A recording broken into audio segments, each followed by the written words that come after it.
Good morning, everyone. Welcome to live learning classes by Board of Studies. And we are back to strategic management on a weekend morning. I see Prerna, Gunjan. Hi, Akif. How are you? Nikita, Mukteshwari, Jennifer, Ramachandra. Good. Hey, Jennifer from Tamil Nadu. I'm Arjit from Delhi. Good to see you. All right, we have people joining in. I have Parth, Ajay, Kadambari, Tanisha is there, Santika is there. As we go through this while people are joining in, I would just request all of you to also spend another 2-3 minutes on asking as many questions from previous sessions. Any questions you have, any doubts you've been facing, anything that's bothering you in terms of how do we study this, or what is that concept, feel free to please ask those questions. This is your class. I keep repeating that always. This is not my class. This is not ICAI's class. This is your class. So please use this time to get clarity on what is to be done and how it is to be done. Okay. Hey Shruti, Vadlamani, Shagufta, Ninad, how are you? Sonia, Neha, Kartika, Preeti, Rahul, Sabiha, Rudra, Hardik. Hey, Cameron, Divya, Niharika, Mohammed Patel, Mohin Patel, okay? Tamarai, Sabiha. Good. Preeti also there. Kartika there. We also have India versus Pakistan today. So it's good that our session is 7 to 9:30 and not clashing with the match. Nobody wants to ruin their evening today, right? 2 p.m. onwards, it's going to be crazy. What I heard in the news was the match is in Ahmedabad and they have a curfew in Ahmedabad after 2:30 or 3 p.m. People are not allowed to roam on the roads. It's gonna be so charged up match today.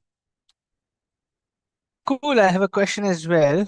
Lavanya is asking, can we maybe partially react? Can strategy be partially reactive and proactive?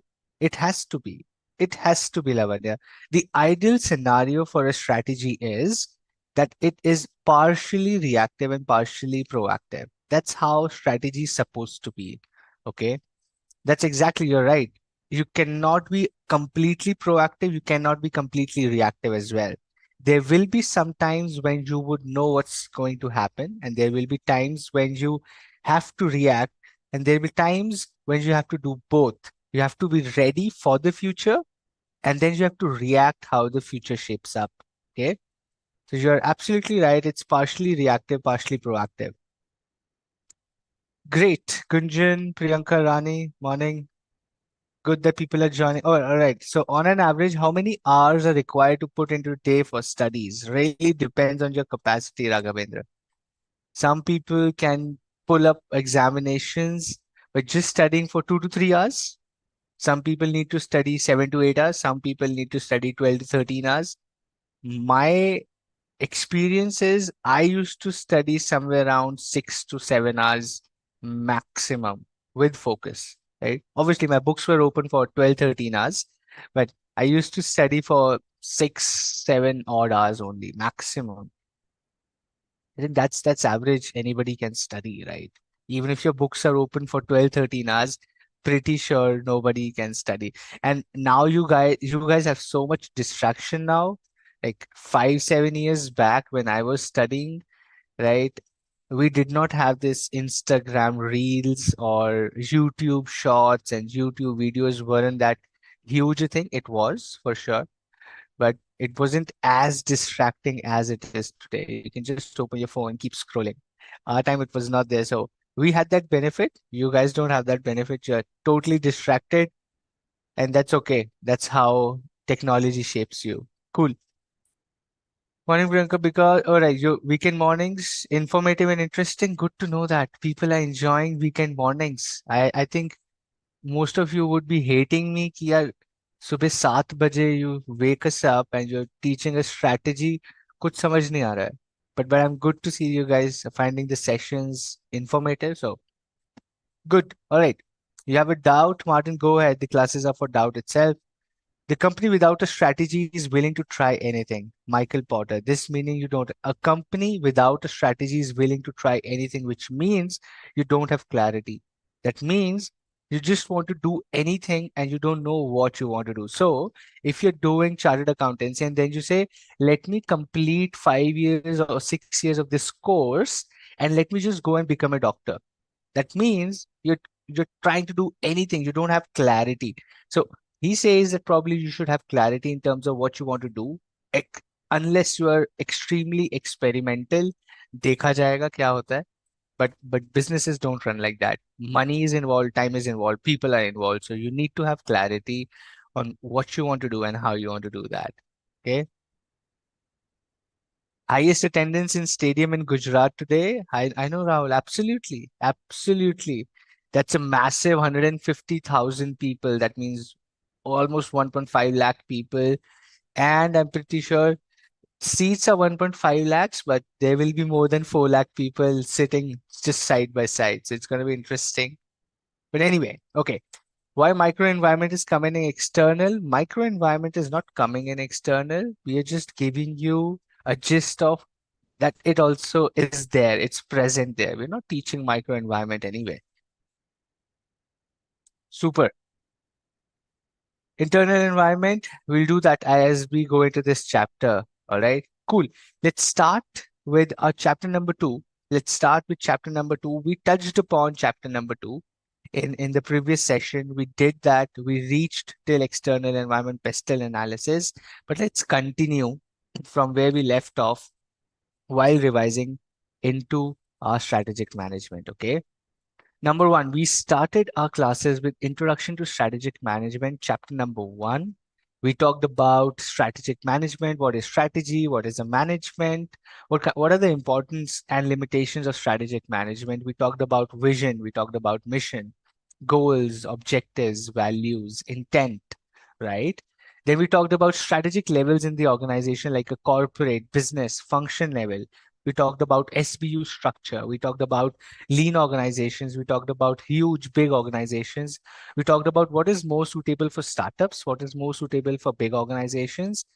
And then we concluded our introduction of strategic management, understanding the foundation of things. Then we started with chapter number 2 in the last session, where we started to talk about this, which is we talked about how does an environment in the modern time is. A firm's internal environment is which is within itself, the culture, the people, what's happening within the company. That's what the internal environment for an organization is, how it operates, what its model is, what are things within it, like the culture, the people, the way of working. That's all internal environment, right?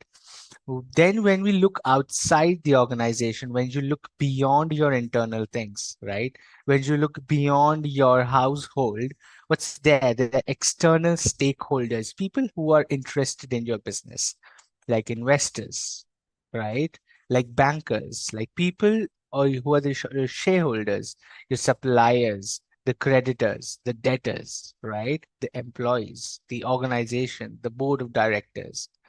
All these people are your stakeholders. We'll talk a lot about stakeholders in chapter number 3 as well, when we study Mendelow's matrix, right? Fantastic concept. We'll reach there and we will continue this, but need to understand who are the stakeholders, okay? Industry competitive force. That means who are my competitors? Who am I competing with? Patanjali, if today sits in the boardroom, right? Patanjali boardroom, Ramdev is sitting, Balkrishna is sitting, right? These guys are sitting in the boardroom. The strategy team of Patanjali is sitting in the room, and they say, "All right, let's start something very desi in a new segment. Our toothpaste, our Dant Kanti is fantastic brand. We've done that. It's doing great in the country. Let's start with a new thing which is more desi." So they say, "Patanjali, let's bring chai, let's bring tea."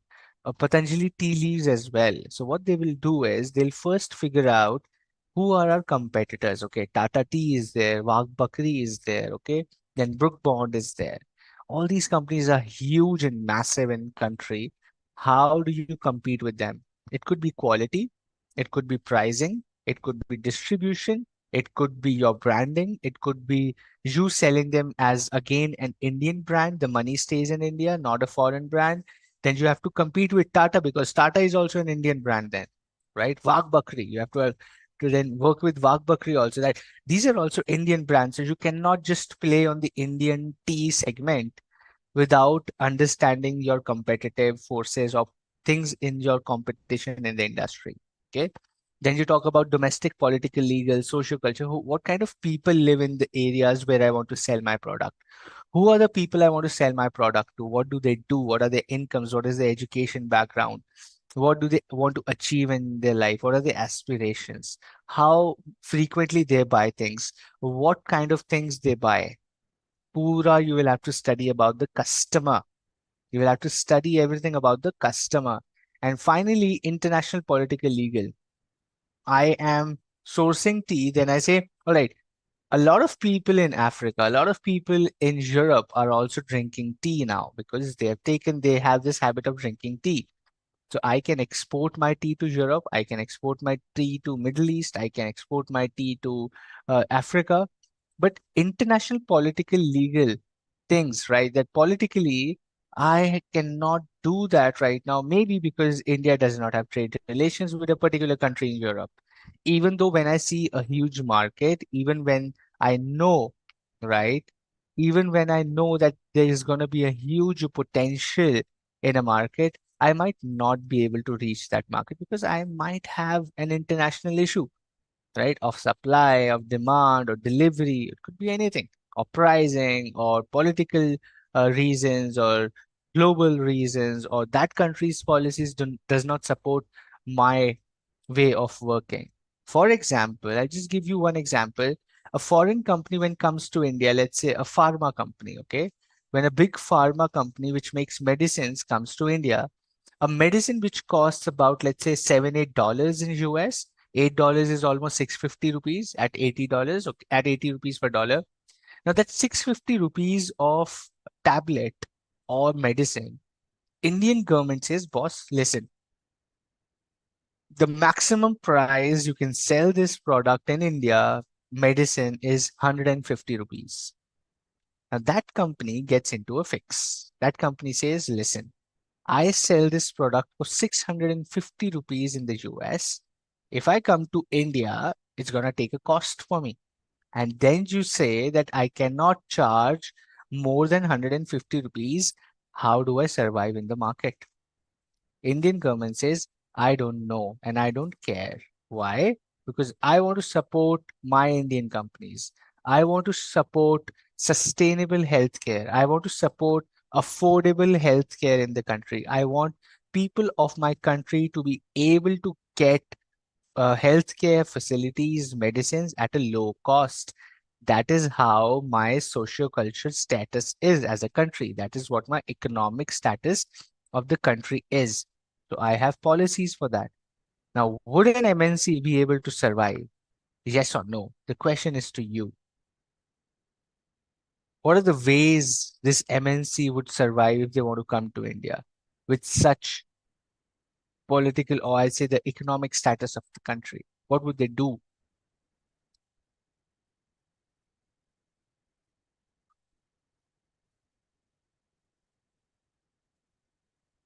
Priyanka, what is the meaning of cursory look?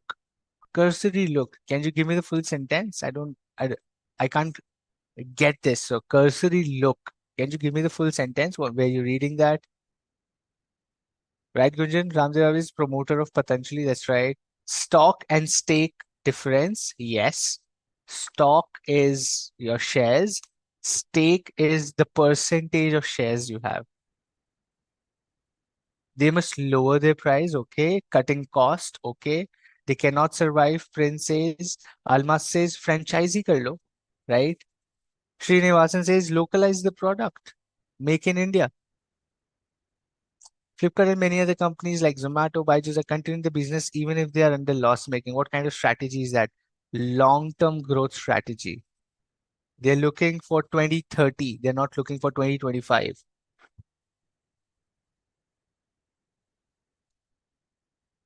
They should reduce price. They should manufacture in India, right? Decrease the cost, collaborate with Indian companies. That's right. And that is what these companies are doing. Starbucks coming to India with Tata, right? They want to localize. Tesla, your iPhone's opening a manufacturing unit in India. Strategy. You guys read that in the news. That's what's happening. External environment, socio-political, global environment. Whatever you read in the news, everything is strategic management, my friend, from the business perspective. That's what's happening, right?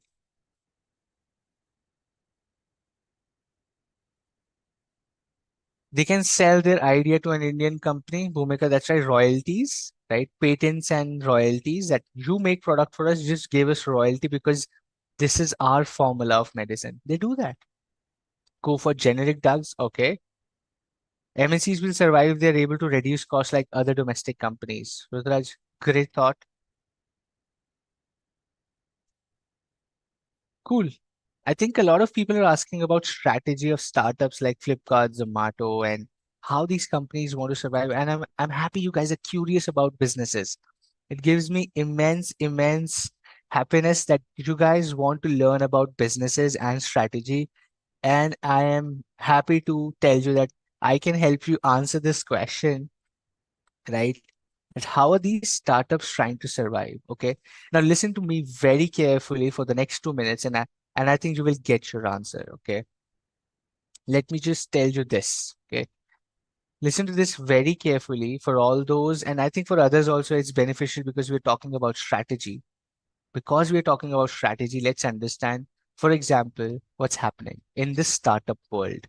Why are companies making so much loss and still they're surviving? Okay. Listen to this very carefully. This is you. Okay. Let's say this is you. This is you. Okay. Now you live in, let's take an example. You live in Mumbai. Okay. You live in Mumbai and you have to travel to Kerala. You have to travel to Kerala. ठीक है जी? Okay. You live in Mumbai. You live in Mumbai and you have to travel to Kerala. And listen to this now carefully. This is where you have to answer. It is 1750. You live in 1750. You live in Mumbai. You have to go to Kerala. How would you travel? How would you travel?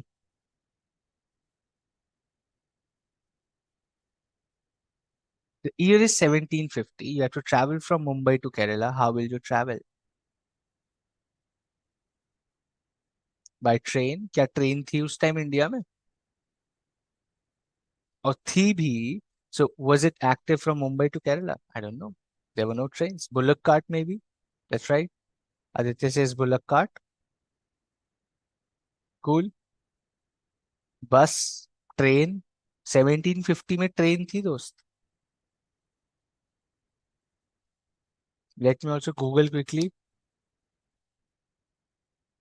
1853 में तो the first train was there. Mumbai to Thane.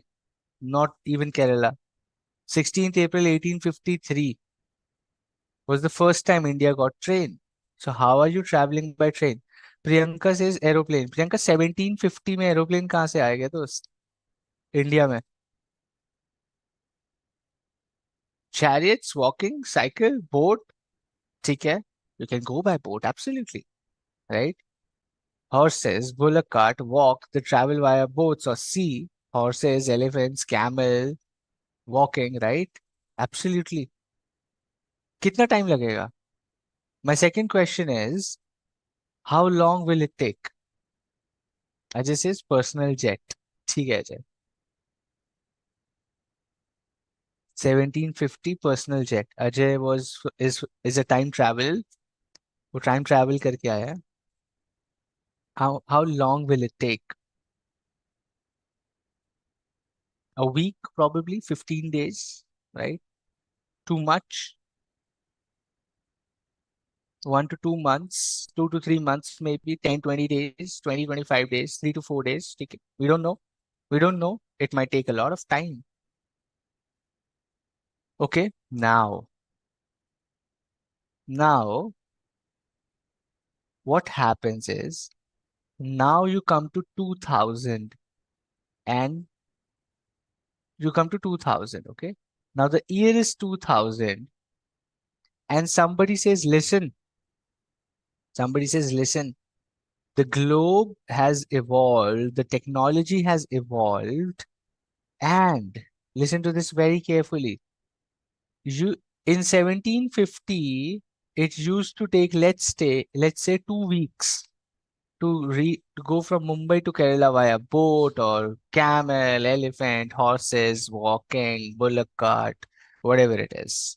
It used to take 2 weeks to reach Mumbai to Kerala, right?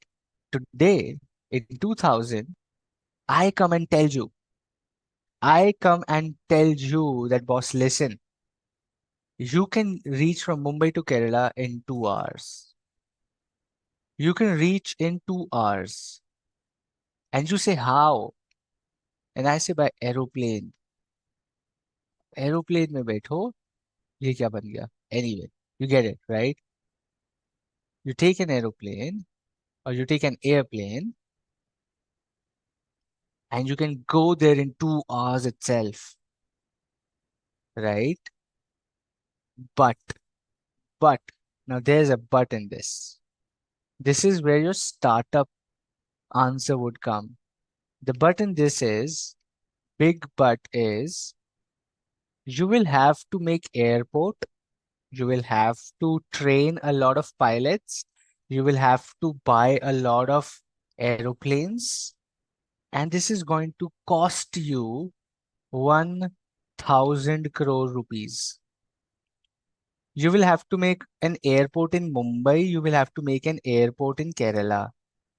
You will have to get at least 10 airplanes between this to break even. 10 airplanes means there will be fuel, maintenance, and cost and everything. There will be huge costs. There will be 1000 crore rupees of cost. 1000 crore rupees of cost and all this jhamela of getting airplanes and making an airport and all this is going to take 5 years. It's still going to take 5 years to build all of this. And from 2005, you can travel from 2000 जी सब बनाने में 5 साल लगेंगे and from 2005 you can travel Mumbai to Kerala in 2 hours. Okay. Question to you. Would you still walk for 2 weeks, go by boat for 2 weeks, or would you like to invest for the next 5 years to build airports and to build airplanes? That is my question to you. What would you do? What would you do? The first 5 years is going to be huge loss. Airport बनाएंगे aeroplane लाएंगे cost आएगी बहुत ज्यादा it's going to be the 5 years massive losses no revenue only cost building airports getting airplanes fuel maintenance hiring people training people it will take 5 years but it's going to be loss making 1000 crores risk would you take it everybody says I would invest and build airports and airplanes then why are we questioning loss making startups I'm just giving you a perspective. I might be completely wrong. But I'm just giving you one perspective. Okay. Think about it.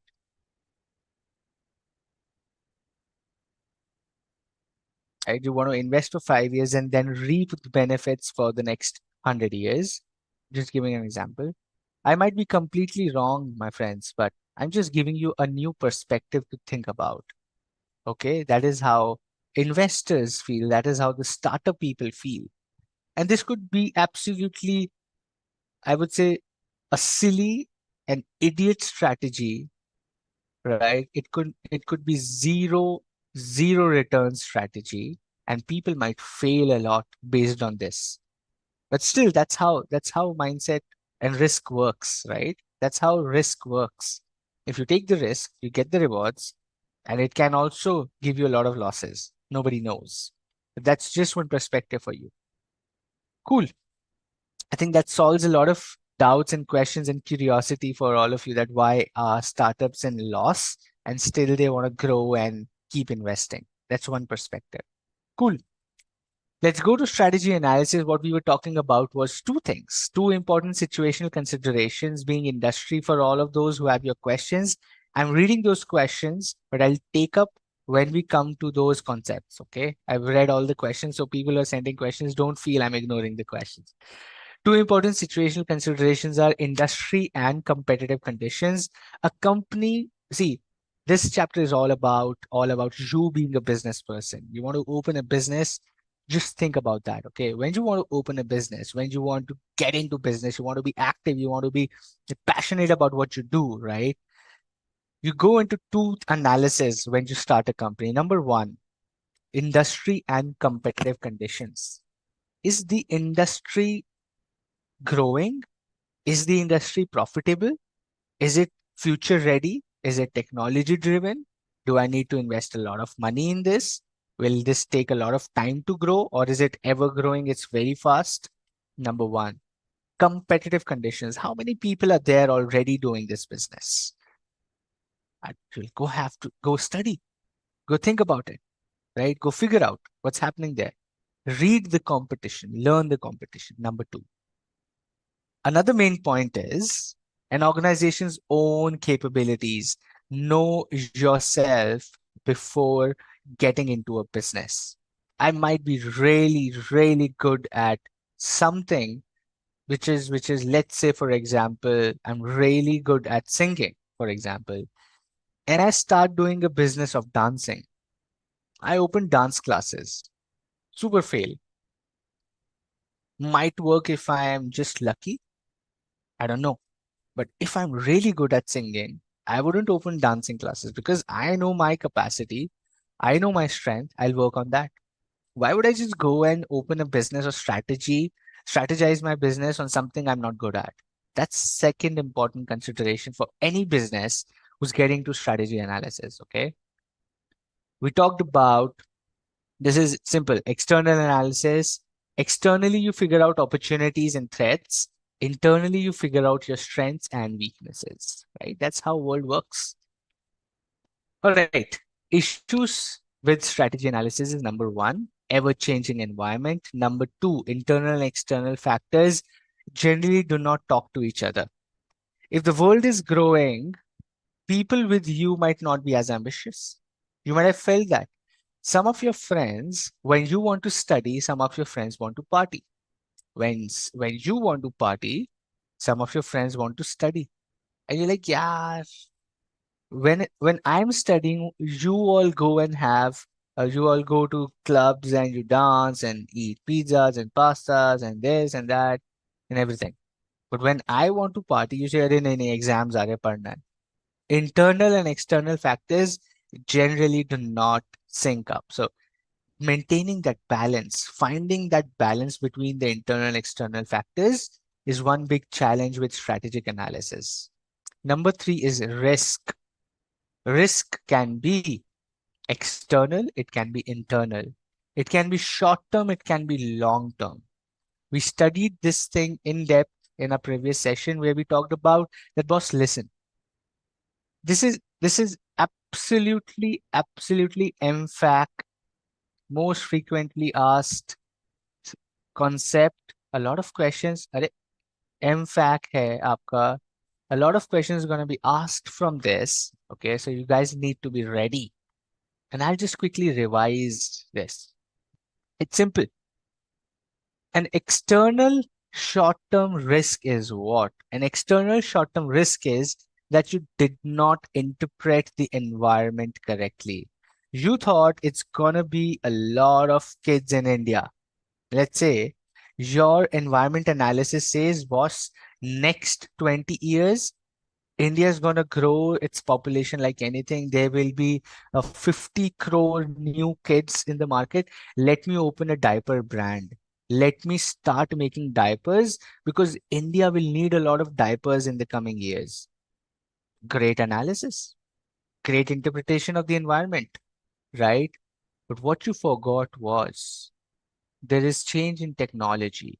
People are not going to use diapers, right? People would prefer cotton based something, organic based something, single use products. People are moving to more organic, less plastic and wastage. Diapers are a huge wastage, right? Environmental concerns are there. You might interpret that environment that, all right, there's a market, but what about other things? What about other things, right? So long-term interpretation of your environment could be wrong. That's one big risk to your analysis, right? An external long-term analysis risk is all your assumptions change. That means everything you said, all right, I'll be into a diaper business, India's going to grow, and I'm also going to offer organic products. I will also do one time use, I will be environment friendly, I will do all that tamjham, I'll do all that jhamela, I'll cover that, I'll do that. 5 years down the line, Indian government says one kid policy. Your market is half now. There's a change in the environment. That's a long term external risk to your analysis or strategic analysis. That boss, the environment changed altogether. The basis of your strategy changed. Government says zero kids or one kid only, right? So your market is already half. You thought there will be 50 crore people, 50 crore kids. They're just 25 crore now. That's a risk to your analysis.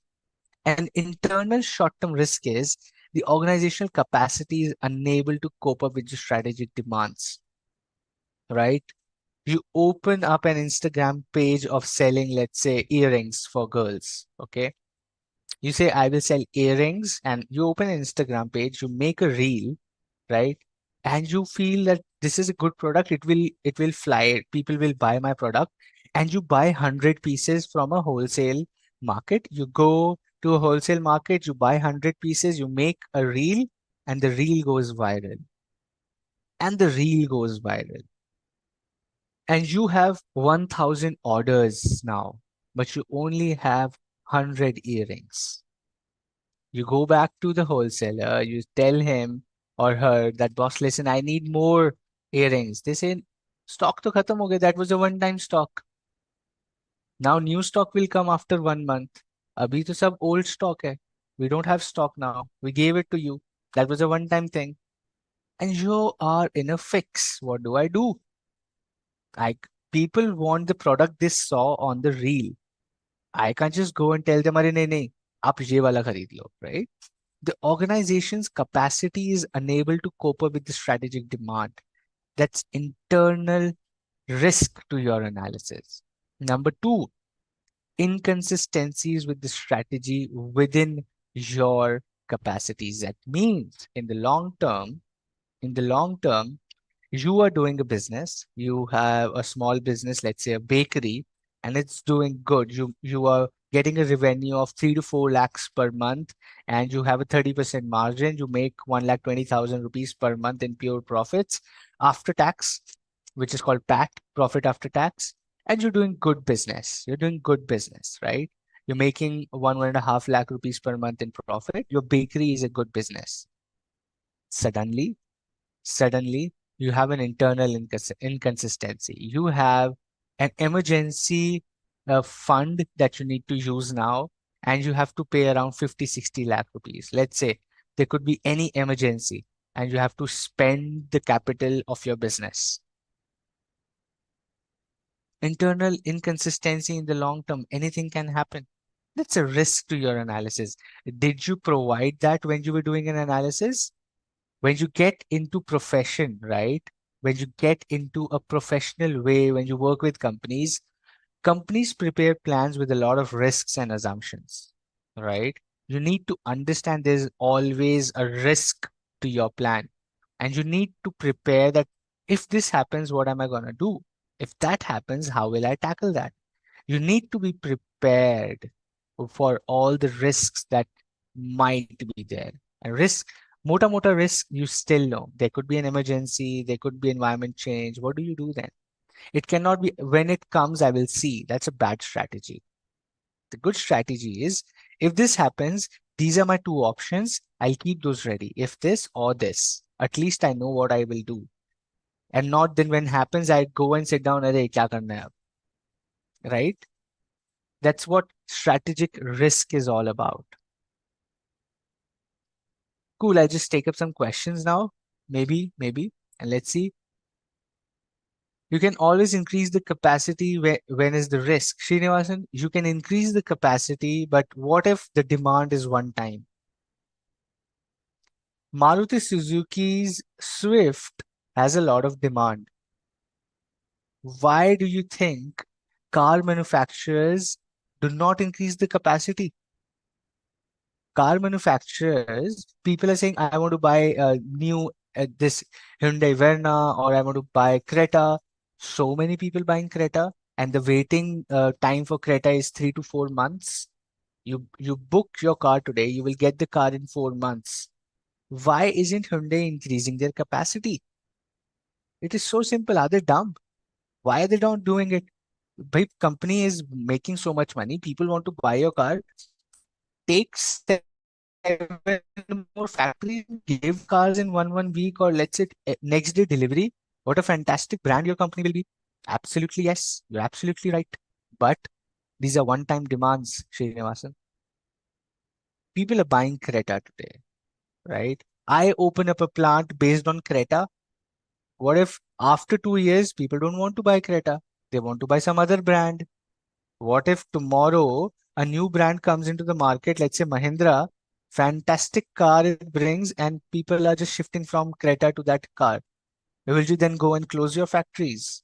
Will you then go and sell off your factories? यही करती रहेगी Hyundai, right? So this is where the challenge, this is where the strategy, my friend, this is where you're being taught this subject. Why do you think you're being taught this subject? Is next 3 4 years, you will be part of these companies. You will have your own business. You might be one of the biggest manufacturers in the country. You need to know this is what happens. There is a risk. There is a one-time demand. आज जो अच्छा है कल वो अच्छा नहीं होगा. What's good today, what's happening in the industry today might just fade away tomorrow. It's risky. Would you want to invest today? Are you okay? Are you ready to take the risk? Are you sure about the risk? That is what a strategist has to analyze based on trends, based on events, based on what is happening in the environment, geopolitical, external, stakeholder management, internal capacity, pestle analysis, SWOT analysis. Why are they doing all this? So that they know what kind of risk is there to the plan and how do you mitigate that. Everything is interlinked, my friend. Okay, cool. Imagine a venture which has invested in a particular segment in an industry, and soon after investment, say a few months down the lane, the government suddenly changes policy to declare it illegal or plans to charge taxes which are huge. What kind of strategies shall that business adopt? One, they might try to go and convince the government, spend money, and in convincing that this is what it is, that's how they are helpful and not a bad product. And if they cannot, just exit. Exit is also a strategy, my friend. We all of us, even in your personal lives, even in your professional lives, even for a business, we Indians generally do not consider exit as a strategy. That's a big flaw in our mindset. Okay. Even when we are doing businesses, even in our personal lives, exit is not a strategy for us. Exit is a failure for us. That's a wrong mindset. Exit is a strategy, my friend. It's not a failure. Exit is a strategy. It's not working for me. I am exiting to go and do something better. That's a strategy. That's not saying, Arey, I couldn't do that. I will have to exit. It was close to my heart. What will happen now? How do I do that? No. Exit is a strategy. You're smart. That is why you're exiting. You're not dumb That is why you're exiting. You're exiting because you're smart. You know it's not working. काय को time waste करना है, right? Just go and exit. Exit is a strategy, my friend. That's strategic management. Business is exit. That's a strategy, right? You're not a fool. You're a smart person if you're exiting. Companies want to innovate further, right? Okay, now EV is also in the market, so it's also affect the petrol and diesel car production. It will take time, but for sure, that is where the strategists are analyzing what kind of risk is there ahead. But see, switching from petrol to electric is going to take more than 3 to 4 decades, not before that, that we at least see a big chunk of things moving to electric. We're just looking at some consumer vehicles which work on petrol that are going to EV, scooters, a few cars. What about trains? What about aeroplanes, right? Electric airplane, I haven't seen any. That's where the majority of fuel goes. Trucks, I've not seen EV trucks. EV trucks are not there. The majority of thing on the road is trucks, right? Trucks are going huge, like long, long distances. There's no EV there. Trains, no EV. Trucks, no EV. Airplanes, no EV. Ships, have you seen EV ship? They all work on fuel, my friend. Petrol, diesel. It will take years. It will be there, but it will take years, right? Absolutely, Aditya. Ford exiting India. Citigroup, that is Citibank, exiting India. That's a strategy. They say we're not able to do business here, so we'll just exit. It doesn't mean we failed. It means it's not working for us. Okay. Hydrogen car more better than EV. Okay, Aditya, I'll let you decide that if you have used both. EV buses are there, but how many? The question is, I'm not saying you see two buses EV in a day versus 5,000 other buses. What's the ratio? The ratio of EV will take years, right? And it's an investment. Now, anybody who bought a bus 5 years ago, you are a business person, you are a travel agency, you are a travel business person, you bought 10 buses 5 years ago. For the next 10 years, you're not going to change to electric vehicle for sure. You have invested 10 crore rupees in 10 buses. Why would you now sell those buses and buy electric vehicle? You will not, right? There's so many businesses who have already invested in their vehicles, right? Somebody who has bought a huge ship, let's say a cargo company bought two ships, abhi they are not going to switch to electric ships even if they're there today. They'll say, boss, I spent what $100 million on buying a ship. Now you say isko bech ke EV kharido. Am I crazy? How will I do business? Right? I'm just saying it will take time. It will be there. So that is where your strategy is. That is where your strategy is. That's how you have to analyze the risks of that industry. Cool. Strategy and business environment, we did this as well. Determine opportunities and threats. It gives direction for growth, continuous learning, image building, meeting competition. We have studied this in the last class as well. Micro and macro. Micro, we talked about any element in the environment which is close to the business, easier to control for you. It is specific to that business. It's micro environment.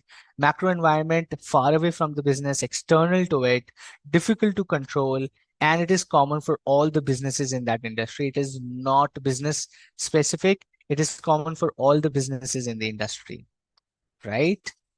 That's what macro is. And then last class where we left off, we were talking about elements of macro environment, which is demographic, sociocultural, economic, political, legal, technological. We did couple of examples. You guys gave so many great answers. I remember we did this activity and I hope this is clear to you, right? We talked about so many examples of elements of macro environment and all of the answers came from you. So I'm assuming you get this concept and it's pretty easy concept. Okay. Pestle analysis is a tool to do macro environment analysis. PESTLE, political, economic, social, culture, technological, legal, and environmental. When I say pestle analysis, right, it brings a lot of use case for business strategists. That means The business strategists, right?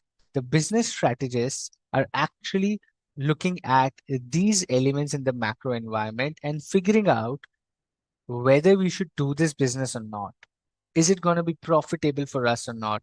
What are the risks? What are the opportunities? What are the threats? Right? J threat means threat क्या होता है? Something which is not favorable to you, right? आपके business को वो threat है. It is not favorable for your business. Okay. Political, economic, social, technological, legal, and environmental. That's what the pestle analysis talks about. I'll just stay here for 30 seconds, quickly read through all these items, and then I'll ask a question. Read through all the items that are there in the table, take a minute, and then I have a question for you. PESTLE, pestle analysis. Read all the items in the pestle analysis on your screens right now, and then I have a question.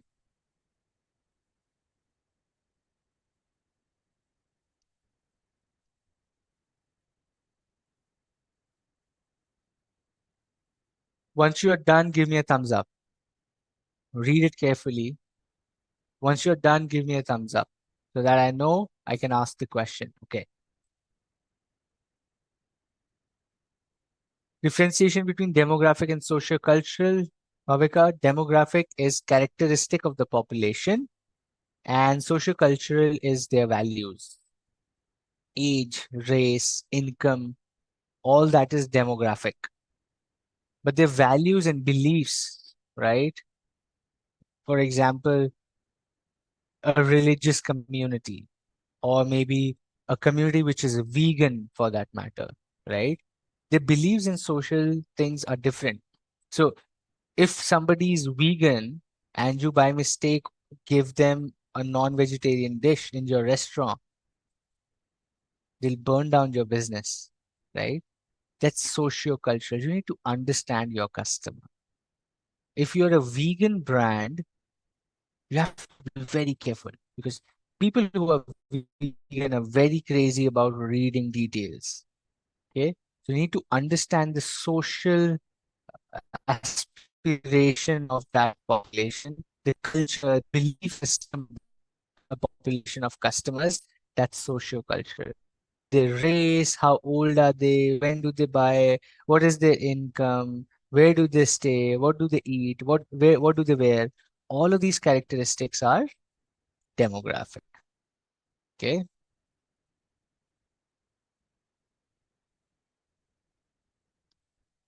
Great. I see only a few thumbs up. What about others? People have slept. Saturday subah. Everybody's like, yeah, yeah, chodo. Quickly give me a thumbs up and emoji, anything so that I know I can go ahead. I want more thumbs ups and emojis, my friends. I want you to be active. I am active on a Sunday morning. You should also be active. भाई exam तो आपको देना है.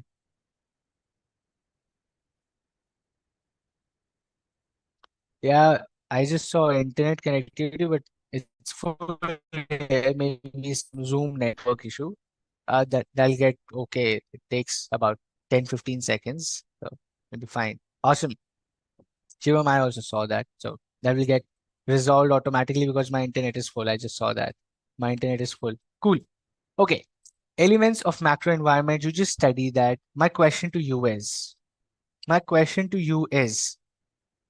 can there be an interconnection between these elements of macro environment? First question is, can there be an interconnection between can there be an interconnection between these elements of macro environment of pestle analysis? Can there be an interconnection? Yes, absolutely. No problem, Sonia. We'll come to that. Your difficulties will be solved by us. That's why we are here. But the majority of you are saying yes, definitely there is an interconnection. Very good. I also agree that there has to be an interconnection between these things because that is how the world works. Yes, yes, yes. Not a single no. Everybody says yes. Very good.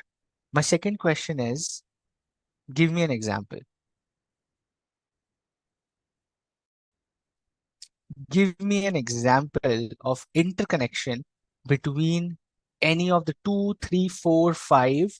Interconnection cannot be just one, or it can be multiple as well. Interconnected, right? Give me an example. Everybody says yes, there is interconnection. Yes, I okay. Very good. Give me an example of interconnection between these elements.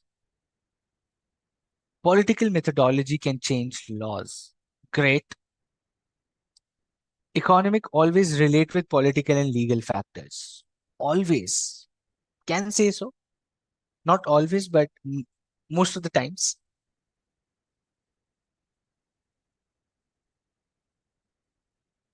Strength of consumer spending and lifestyle trends. Between which two elements is that?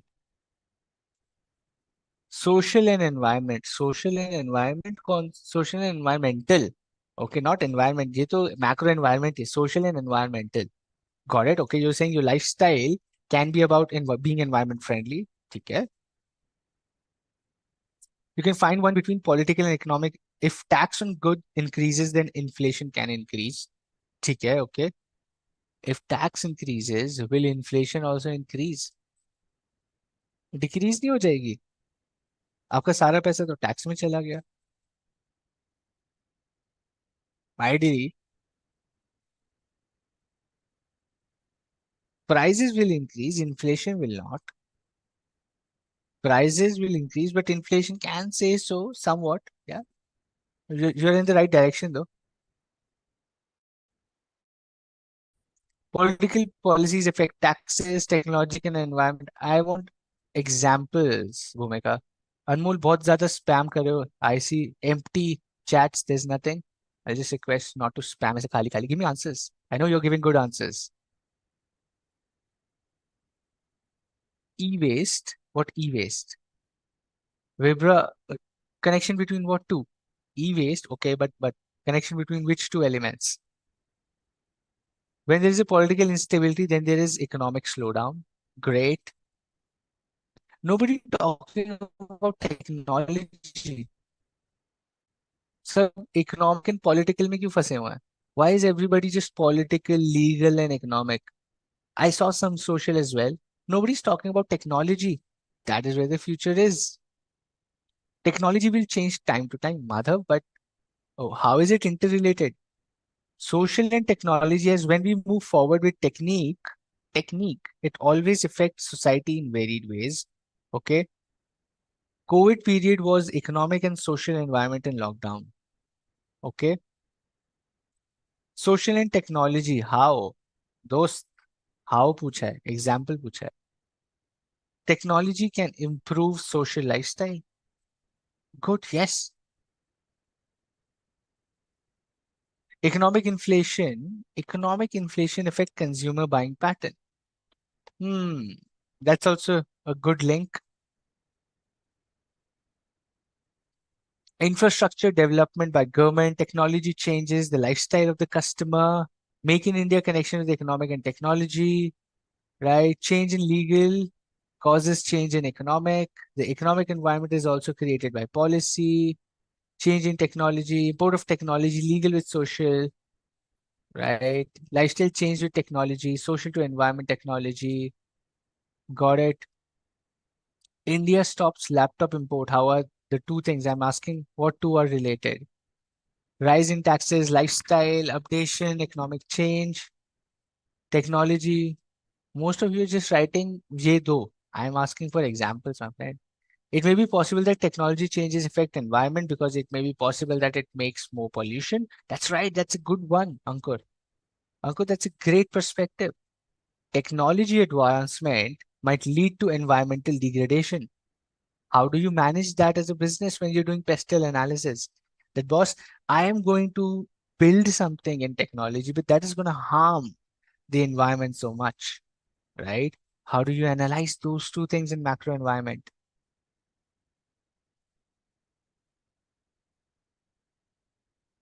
Okay, go ahead. Karthik, you're saying you can give me an example. Give give us an example, sir. Will be great. We'll be obliged. Fully automatic washing machine changes the attitude of customer to wash clothes by tech rather than hands. Wow.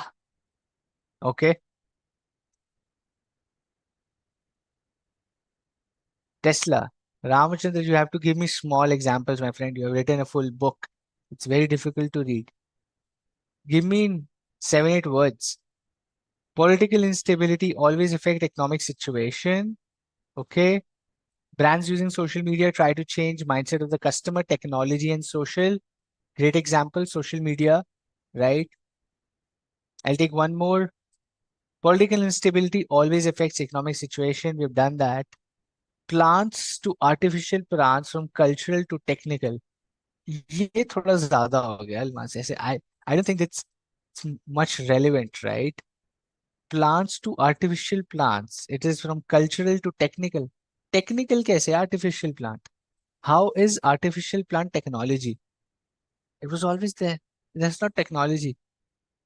Digital payments cause cashless transactions, which means economic upgradation, economic system changes with technology, digital payment, UPI. Good. That is where I wanted all of you to get into,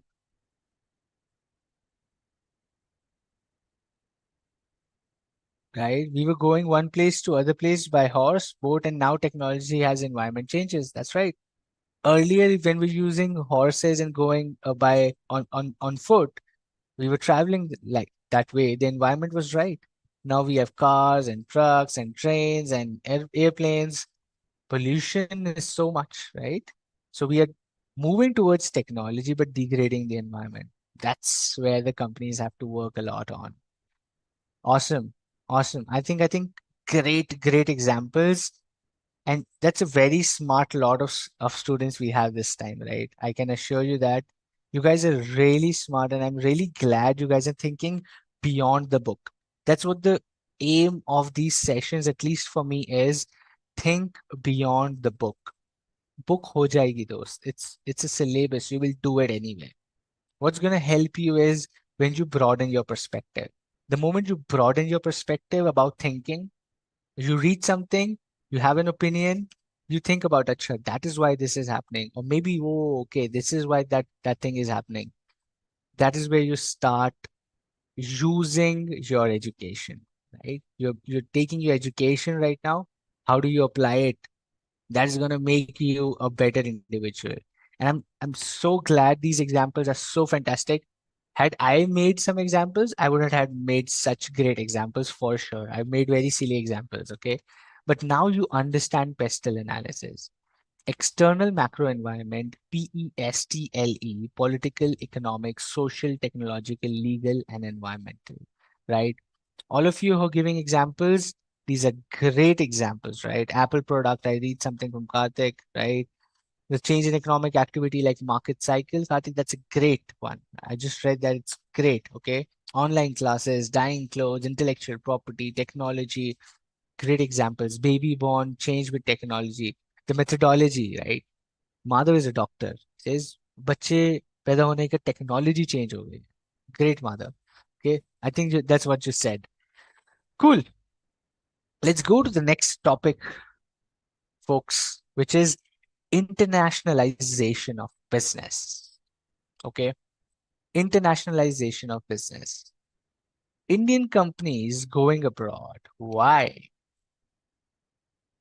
Foreign companies coming to India. Why? Internationalization of business.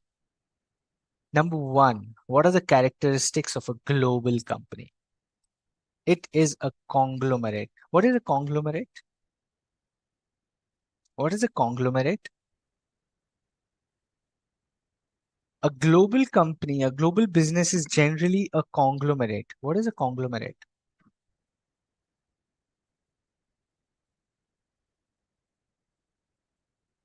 What is a conglomerate? Mix up, combination. यही पढ़ा है मैंने. Seriously, Gaurav. Seriously, Mohan. This is what I've taught you. Conglomerate is a mix-up, is a combination. Seriously, what is a conglomerate?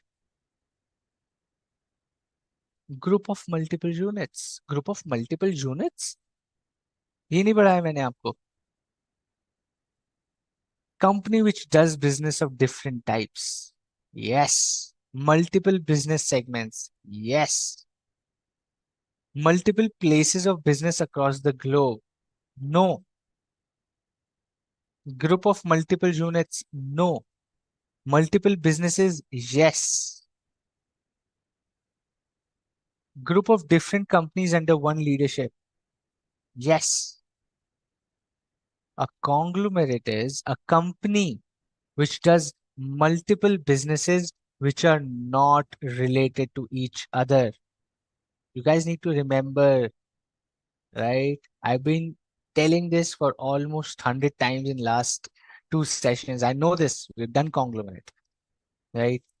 Companies which do multiple businesses which are unrelated to each other are called conglomerate. Reliance, Tata, Aditya Birla. Reliance क्या क्या करता है? Jio, Ajio, Azorte, right? Then you have this Jio Video, at Jio Cinema, Reliance Petrol, Reliance Movies, Entertainment, then hotels, then clothes, then XYZ, right? Minerals, mangoes, सब कुछ करते हैं ना, unrelated है. How are mangoes related to petrol business, or how is Jio Cinema related to mango business? Unrelated, but multiple business, right? When we are talking about global business, ये लोग यहाँ से पढ़ के आंसर दे रहे हैं. I was asking conglomerate. What it says is it is a conglomerate which has locations in different parts of the globe, but all linked to a common ownership. Reliance has a lot of businesses outside India as well, in Africa, in Europe, in US, in Australia, in Indonesia, Vietnam, China, in Japan, Korea. है काम यहाँ पे. They have their business there, but all are linked to a common ownership, the Ambani family, right? It's a global business. Unrelated businesses, multiple businesses in different parts of the world, all linked to one common ownership. In this case, Ambani family we are talking about. It's a global business. Multiple units draw on a common pool of resources like money, information, patents, trade names, and control systems. All funds, all money, all information, patent, trade names, control systems, सब कुछ Ambanis control कर रहे हैं. Common pool है. Reliance's business in Japan, Reliance's business in Korea is going to get funding from the central business, which is Reliance sitting in Mumbai, right? All these businesses around the globe will get funding, information, direction, decision making, a strategy from a central powerhouse. That is why they're a global business. Number three, the units respond to a common strategy. The strategy is made at the topmost level by the people sitting in the home country. For example, IKEA. If you guys know about IKEA, right? The furniture company from Sweden, right? The headquarters are in Sweden, but IKEA is there in Hyderabad. It is there in Navi Mumbai, right? One's opening in Gurgaon by 2025. The IKEAs are managed by a common strategy, common brand name, common design. You go to an IKEA store in Sweden, you go to an IKEA store in Navi Mumbai or Hyderabad or somewhere else, absolutely the same thing. Colors, the way the things are, the way things are done, products they have, the materials they have, the way they do their billing, the shoes that the people inside the store are wearing are also same across the globe. A common strategy, a common control system across the globe. McDonald's, if you go, the way McDonald's operates in India is similar to how it operates in the US. The menu might be different. That's demographic or that socio-cultural aspect of macro environment. But the way the business operates is absolutely the same. The red and yellow M, the way people are dressed, the technology they're using on the system, the menus and the orders they take on that computer screen, right? The software they're using for billing, the way they operate their kitchens, a common strategy, a common control system across the globe. That's a global business. Developing internationally. This is a global business. Understood. How do you become global is the question. कि भैया, I understand what is a global company. I understand what's a global company. I understand what's a global business. Cool. But how do you make an international or a global company? How do you make a company global is by developing internationally. By developing internationally. How do you develop internationally is the question. Number one, evaluate global opportunities and threats and rate them with internal capabilities. Figure out if there are opportunities in the globe, in a country which is not just your country. That's being international. For example, Airtel. Airtel was a big company in India. They said, listen, India is a great market. We are already here. We are almost like a leader with Geo in the country. What else? Which other country shall we go and look after or we can do business in? This strategist said, listen, Africa is very developing, is very quickly developing. They don't have such good internet as of now. There's a potential in the market, and there are very few players right now. We can go and try our hands or try our business in Africa. Airtel said, okay, we will operate the same way we operate in India, same values, same intent, same vision, same mission, same ways of working, same business model. Let's go to Africa. Let's try our business in Africa.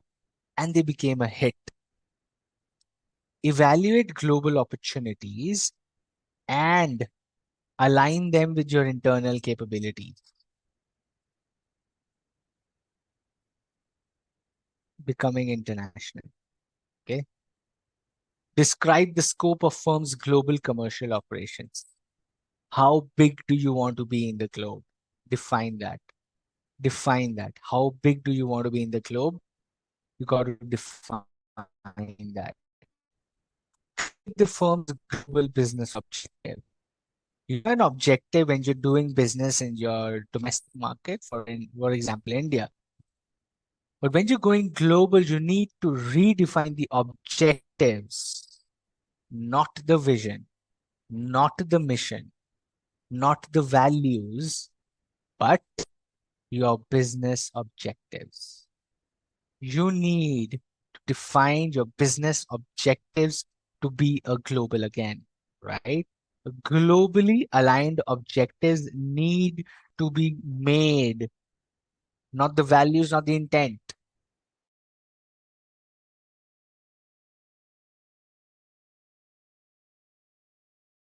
Or strategy. Relook at your strategy if it makes sense for the globe as well and not just for your domestic market. And that is how you develop internationally. Evaluate global opportunity. Describe the scope of the firm's global operations. Create objectives which are global. Number four, develop strategies that make all of this happen. That is how you become global, develop internationally, right? Eventually, everything leads to SWOT opportunity analysis. True, true. Eventually, yes. That's the bottom line. That is where all the kripa is there. SWOT analysis is one of the best analysis for professional, for business, for personal life. SWOT analysis karo, you get your answers like this. That all right, this is my strength, this is an opportunity. Let's go get it. Okay. My question to you is, okay, yeah, my network is absolutely right. There is some Zoom network issue. Okay. I just see that there is some Zoom network issue, but I've checked my internet. I've checked on my phone as well. The speed is fine. So there's some network issue. No problem. We'll do that. We'll take a break at 8:30, not right now. We'll take a break for sure, but at 8:30, not right now. Okay. Internationalization of business. My question to you is, you see a lot of logos of companies on your screen. TCS, Wipro, Vedanta, Reliance, Airtel, right? Why do you think these companies wanted to go global?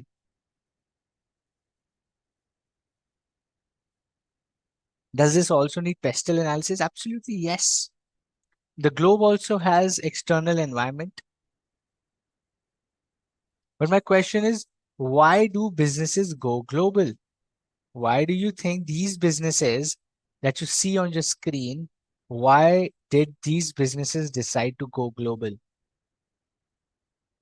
Expanding the business, more revenue for growth, greater scope of profits, making more money, expanding the business, getting more customers, okay, more revenue, more market to reach maximum customers in different parts of the world. Companies usually go global for expansion, to increase market share and increase profit, to expand their business across global, to make brand names, to get profit, to make more margins. Absolutely yes. Absolutely yes. But it is not just about that. Okay. Let's get more perspective about life, friends. Okay. Let's do that. That is where this education is going to come in handy. Growth necessity. Number one, you were right. The company needs to grow. The company wants to expand internationally, build a brand name, get more money, right? Make more revenues, make more profits, charge more money, become a global company. People should know my brand globally. I want to be a global brand, right? Growth necessity of every business. You're absolutely right. But you just told me one simple thing, which is growth necessity. Okay. Number two. Number two is reduce time and distance. Okay. Now, the thing is, when the technology has changed so much, you sit in your rooms, you can talk to anybody in the world live with your face, with your voice, live streaming to any part of the world across the globe. Why would you not want to expand your business? Right?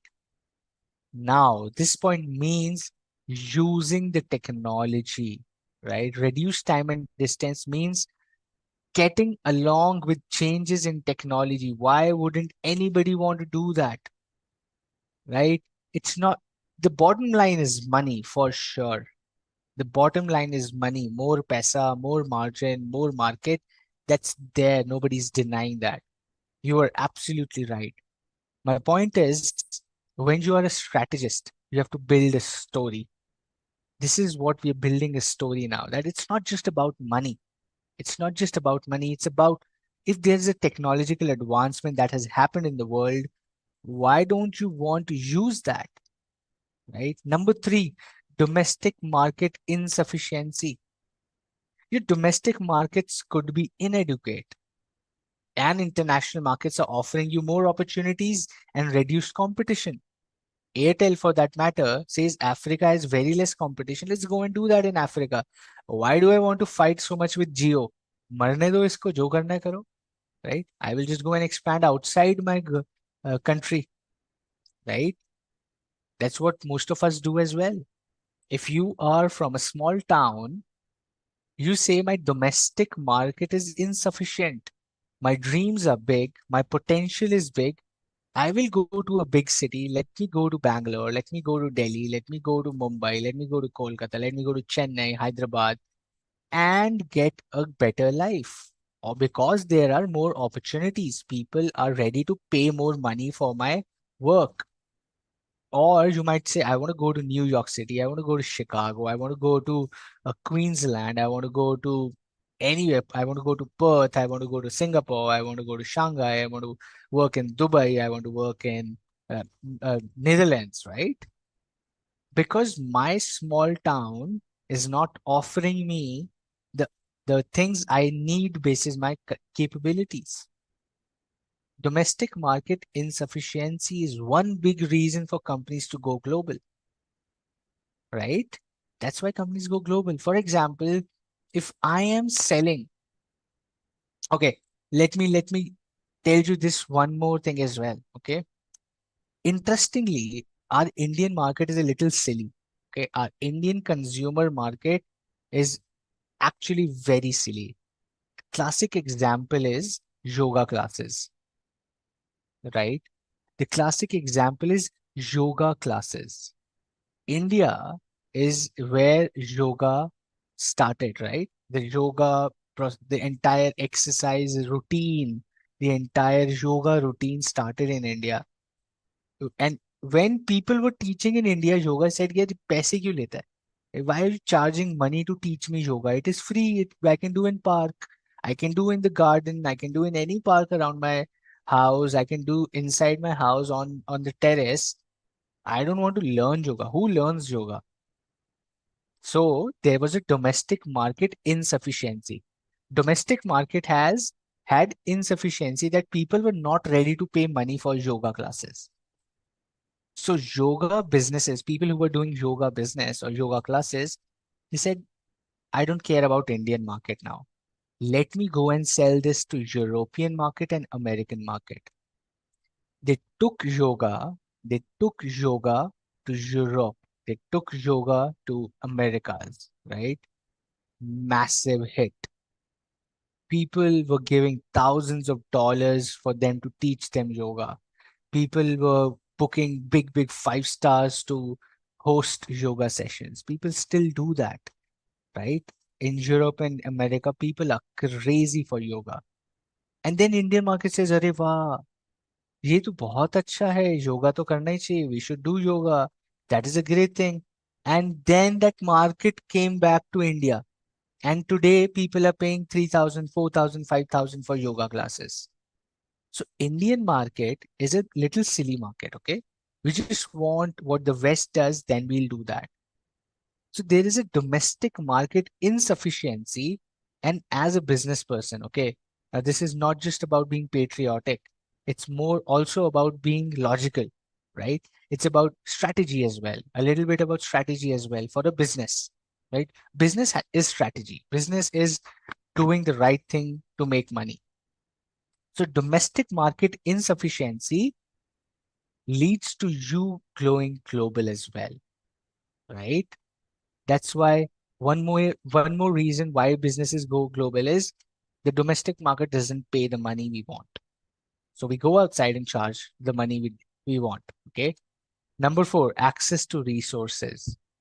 Now, somebody, if let's say, for example, I want services from an American company, I can get it in India for sure. Yes, I can. I can get that service in India right away. I have access to resources. Why don't you want to use that? That is how companies go global as well. When you provide your solutions, when you provide your services, when you provide your goods internationally, because you have access, and then people have access to your products, your services, you automatically become a global company, my friend. You just have to develop access to resources for your customers and also to yourself. That's called being global. Another big reason is cost reduction. Another big reason is cost reduction. Anybody can tell me where does Zara uh, clothes are manufactured? Where H&M's clothes are manufactured? कपड़े बनते कहाँ पे हैं Zara और H&M के? Anybody knows that? If you buy Zara or ever have bought Zara or H&M, the tag says made in a particular country. You know where these clothes are made? All the big brands, Zara, H&M, Color Plus, and big brands of global clothing. Which country do they manufacture in? Srinivasan, good. Bangladesh. That's right. A lot of clothes are made in Bangladesh. Where else? There are two, three countries. Not in India so much, I can tell you. Bangladesh, yes. Second is Vietnam. And third is Indonesia. Okay. These companies, a US company, is manufacturing their clothes for the globe in Bangladesh, in Indonesia, in Vietnam. Why?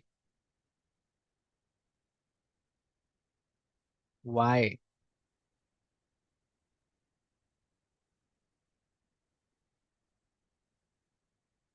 Why do you think they're making these products in these countries? Simple answer है cheap labor, cheap resources, right? सस्ता पड़ता है दोस्त, cost reduction. It is cheaper for them to make these products in Bangladesh, Indonesia, Vietnam, and ship them from these countries to US, to India, to Australia, to China, to Japan, to Korea, to Europe. Still cheaper. इतना सस्ता है to manufacture in these countries that even if you include shipping cost of delivering these products in huge container ships across the globe, it's still cheaper to manufacture versus their own countries. Versus their own country, यहाँ पे इतना सस्ता है. Why wouldn't a company want to go global, my friend? If you are a business person, you would also do that. You would also do that, right? That's cost reduction, one of the major reasons for companies to go global. Sales and cash flow, bigger market share, increased cash flows, right? Foreign market access, you're right. Growth necessity. Part of growth necessity is increasing the market share, increasing your market access, increasing your market visibility, right?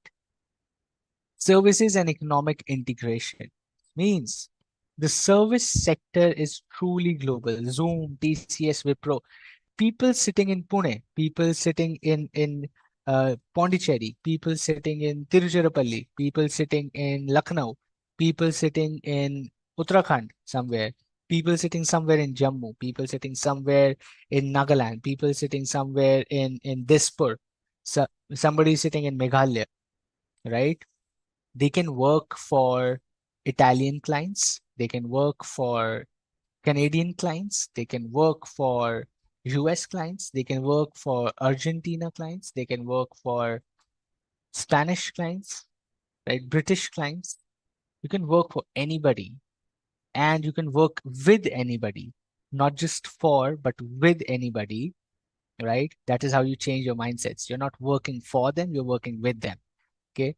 You can work with anybody in the globe, right? By sitting in your home. That's called service and economic integration. That means the disruption of service provider and receiver because of technology leads to economic integration. They send you dollars over the banking system, you sitting in India.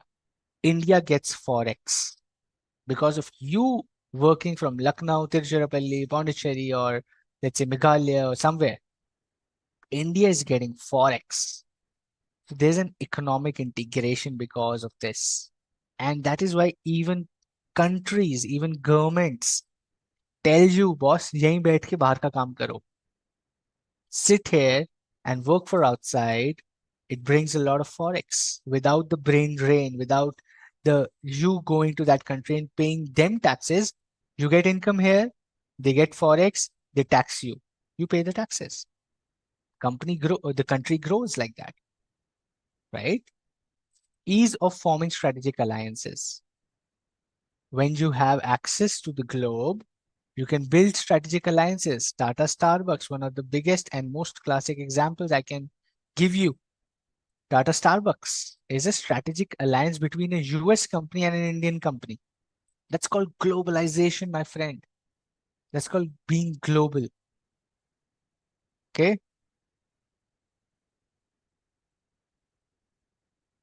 Any questions? I've been speaking for the last 20-25 minutes non-stop. Let's take a pause here and see if you have any questions. If not, give me a thumbs up, give me any emoji so that I know, right? If not, let me know. If there are any questions, I'll be happy to take. Otherwise, give me a thumbs up or whatever.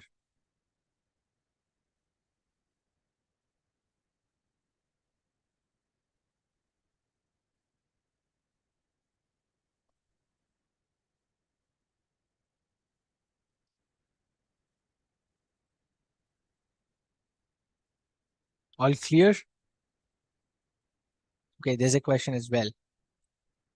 The analytical sequence is from strategic appraisal of the external and internal situation to evaluation of alternatives or strategies to the final choice of strategy. Simple to hear.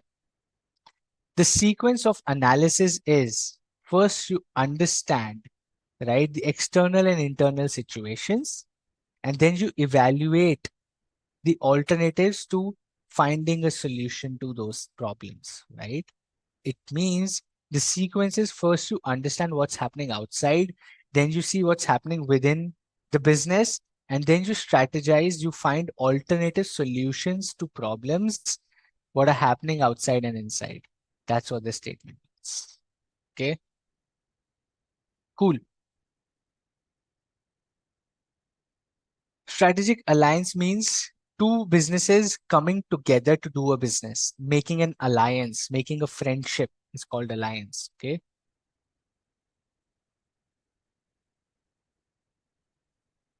Priyanka, not possible. I am ignoring any of the chat for sure. I might have missed it. Ignore तो मैं नहीं कर रहा for sure. I see labor cost is low. You have written that. See that I was just doing that. से गुस्सा नहीं होने का यार आप लोग गुस्सा हो जाते हैं. I'm not ignoring anybody. I'm here to probably solve all your doubts. That's what I'm doing here.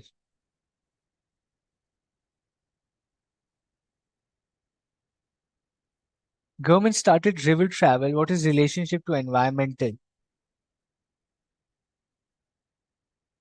River travel. Which government has started river travel? वैसे तो I don't know which government has started river travel. How Zara finds it's cheaper to sell products in India because the cost is very low for them. Gunjan, that's a great marketing strategy. If even if you look at these products now, what smart thing they do is they write designed in US और नीचे छोटा सा लिखेंगे manufactured in Bangladesh. So when the customer is looking at the tag, it's written designed in US. You're like, oh, US का कपड़ा है. No, it's designed in US. नीचे छोटा सा they'll write in small letters, manufactured in Bangladesh. And you're like, why are you playing with me? Okay. We'll come to descriptive questions as well, Zahida. First, we'll complete the syllabus and then we'll come to that. Ease of strategic alliance. How do you benefit for global? Ease of forming. That means if you can make friendship with businesses in Dubai, if you can make friendship with a business in, let's say, like in Greece, it's easier for you to go global and expand your business, right? That is why you can grow easily if you can have business friendship from people across the globe. UP is doing river travel. So how is it environmental? How is it environmental? Who said it's environmental? It will ideally pollute the river then, right? There will be so many people. IT companies prefer Indians for sure. Cool. It's 8:30 right now. Let's take a 10 minutes break and then we come back and we do international environment analysis and then we continue with the chapter. The target is to complete as much as possible today of chapter 2, right? Let's take a short break of 10 minutes. It's 8:30. Let's be back 8:40. I will be here on time. I want you to be on time as well. Let's take a break of 10 minutes.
All right, everyone, we are back. I see Madhav is also back, and I see some interesting questions as well. Okay, so suppose a business, you have a furniture business, and you're giving that table to another city, but the receiver says that they don't want. What should you do in this situation? Two things. First, you book your losses. Number two, you take them to court.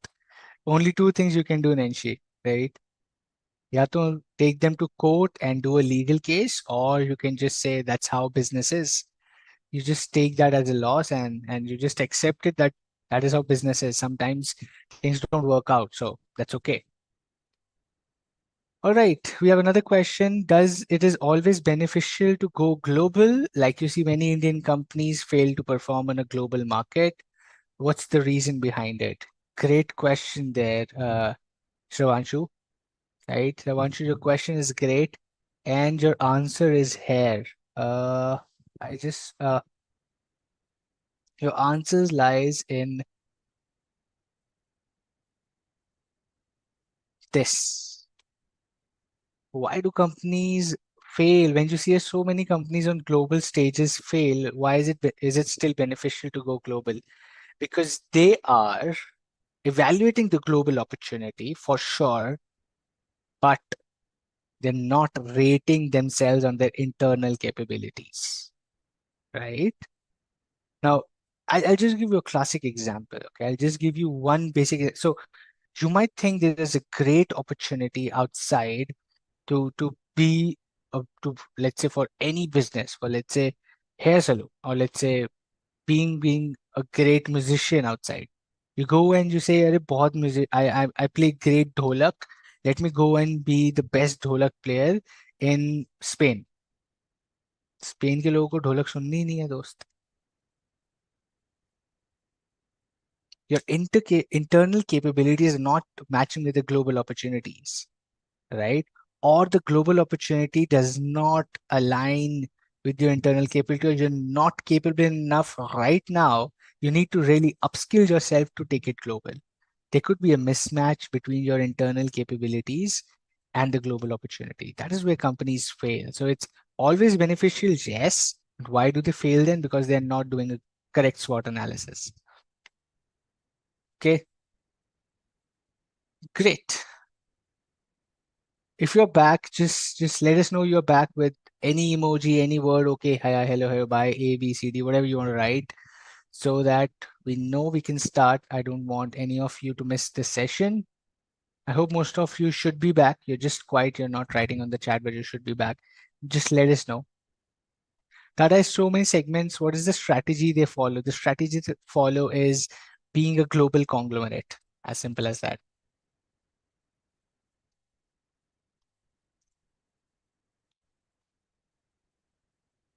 All right, let's start. I see hi, hello, ABCD, everything. Okay, cool. International environment analysis. Okay, number one is multinational analysis, which means in simple terms is identifying and monitoring global environmental factors.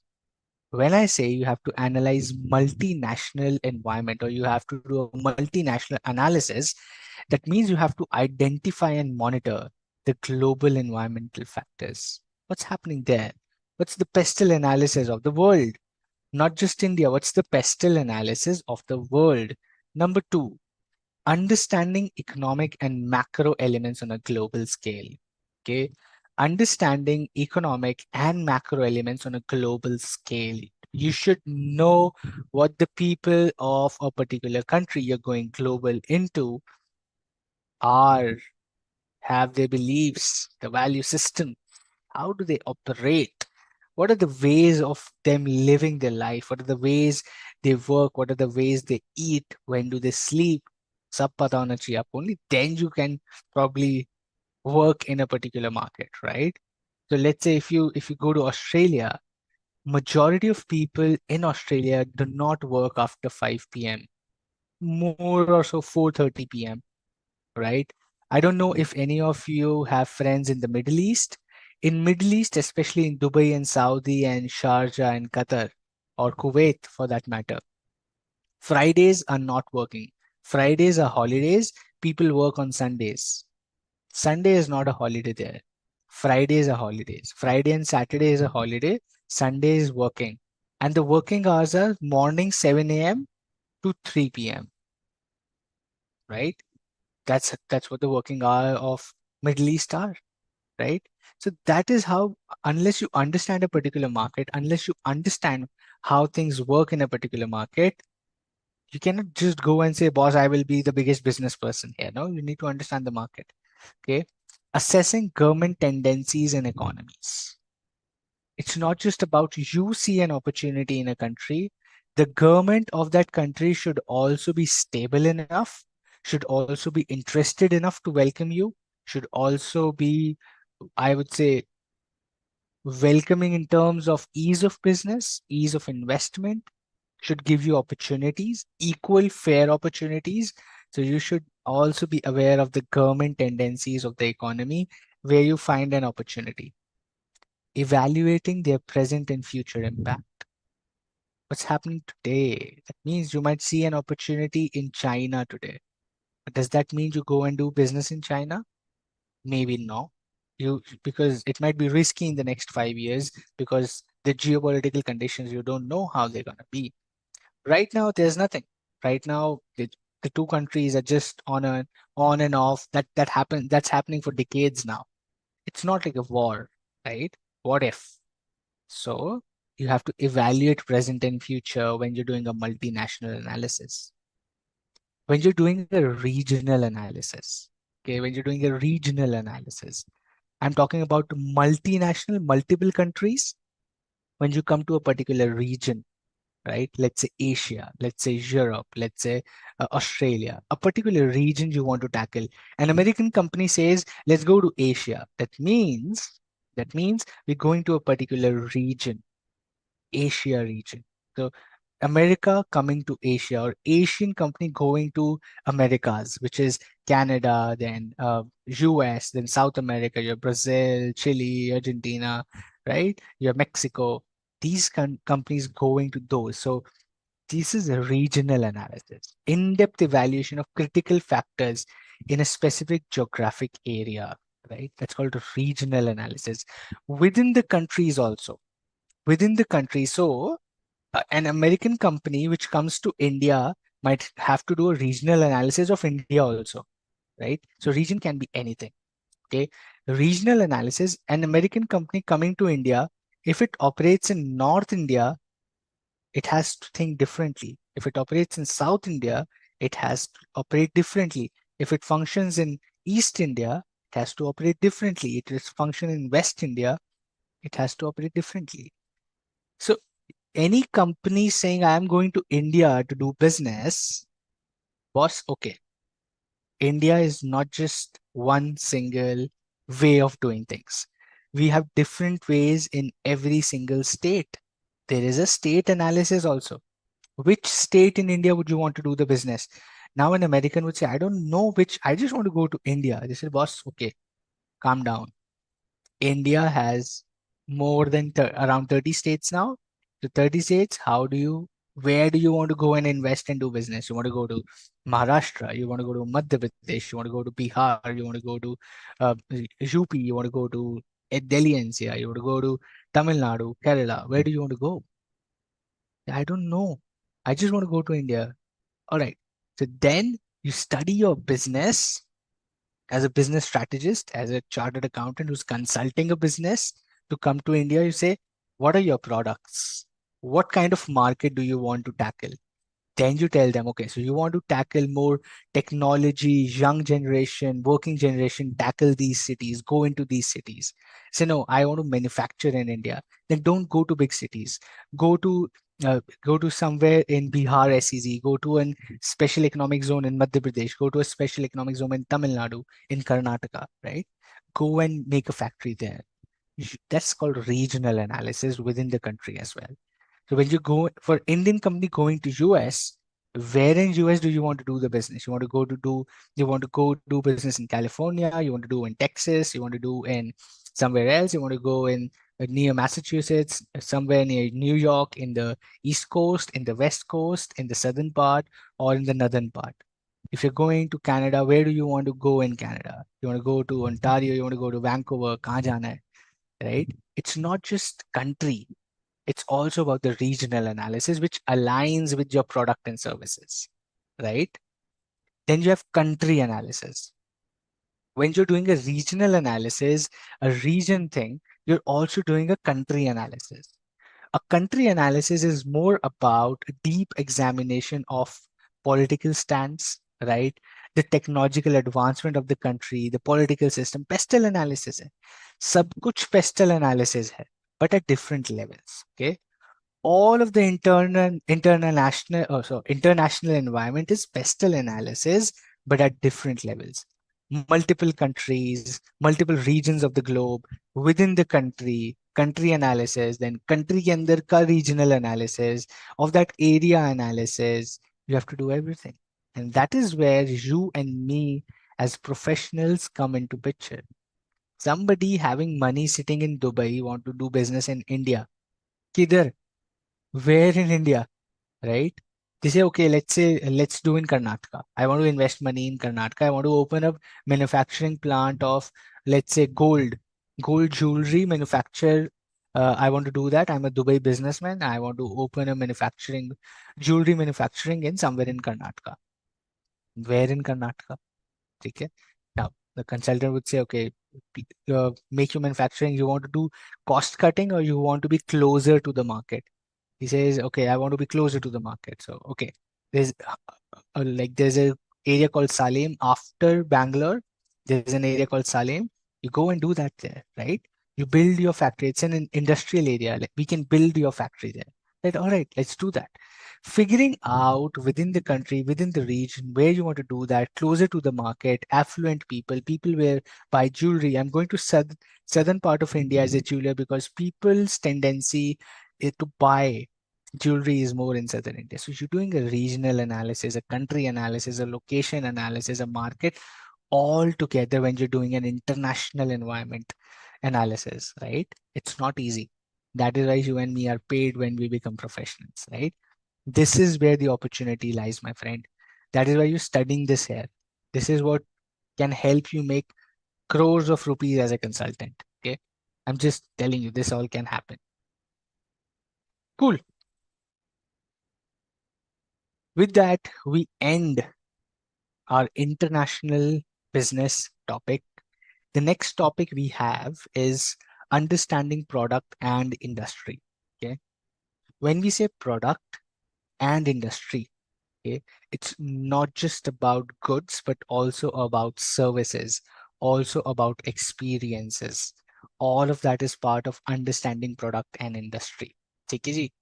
Even chocolate, a product, car, a product, a resort, an experience, a service. That's also part of this discussion. A chai wala, small shop, product and service, both. A dentist providing dental services, providing products like artificial teeth or cleaning and this and that. All of this, everything is a product. And we're going to study about products and industry. It's a new topic in the syllabus, very interesting topic, right? Focus on this. It's a new interesting topic added to the syllabus this time. And let's understand this. Understanding product and industry. Okay. Tangible versus intangible products. Tangible products are which can be physically touched and seen, like a car, book, clothes, laptop, mouse, charger, etc., etc., etc. Intangible products are not physical goods like telecom services, insurance, banking, UPI. These are intangible products, right? You can't touch them, right? You can't feel them, but that they are there. Okay. Second is pricing dynamics of a product. So prices are determined by supply and demand, right? They're also determined by the quality of the product, the marketing, the brand image, the target audience, right? There are pricing dynamics of a particular product.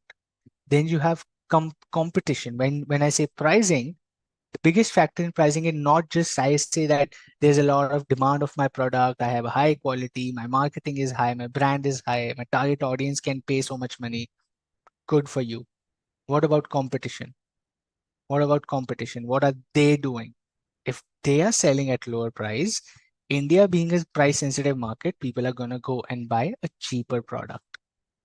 You go and tell them that this phone cover is for 700 rupees. They'll say 700 rupees for a phone cover.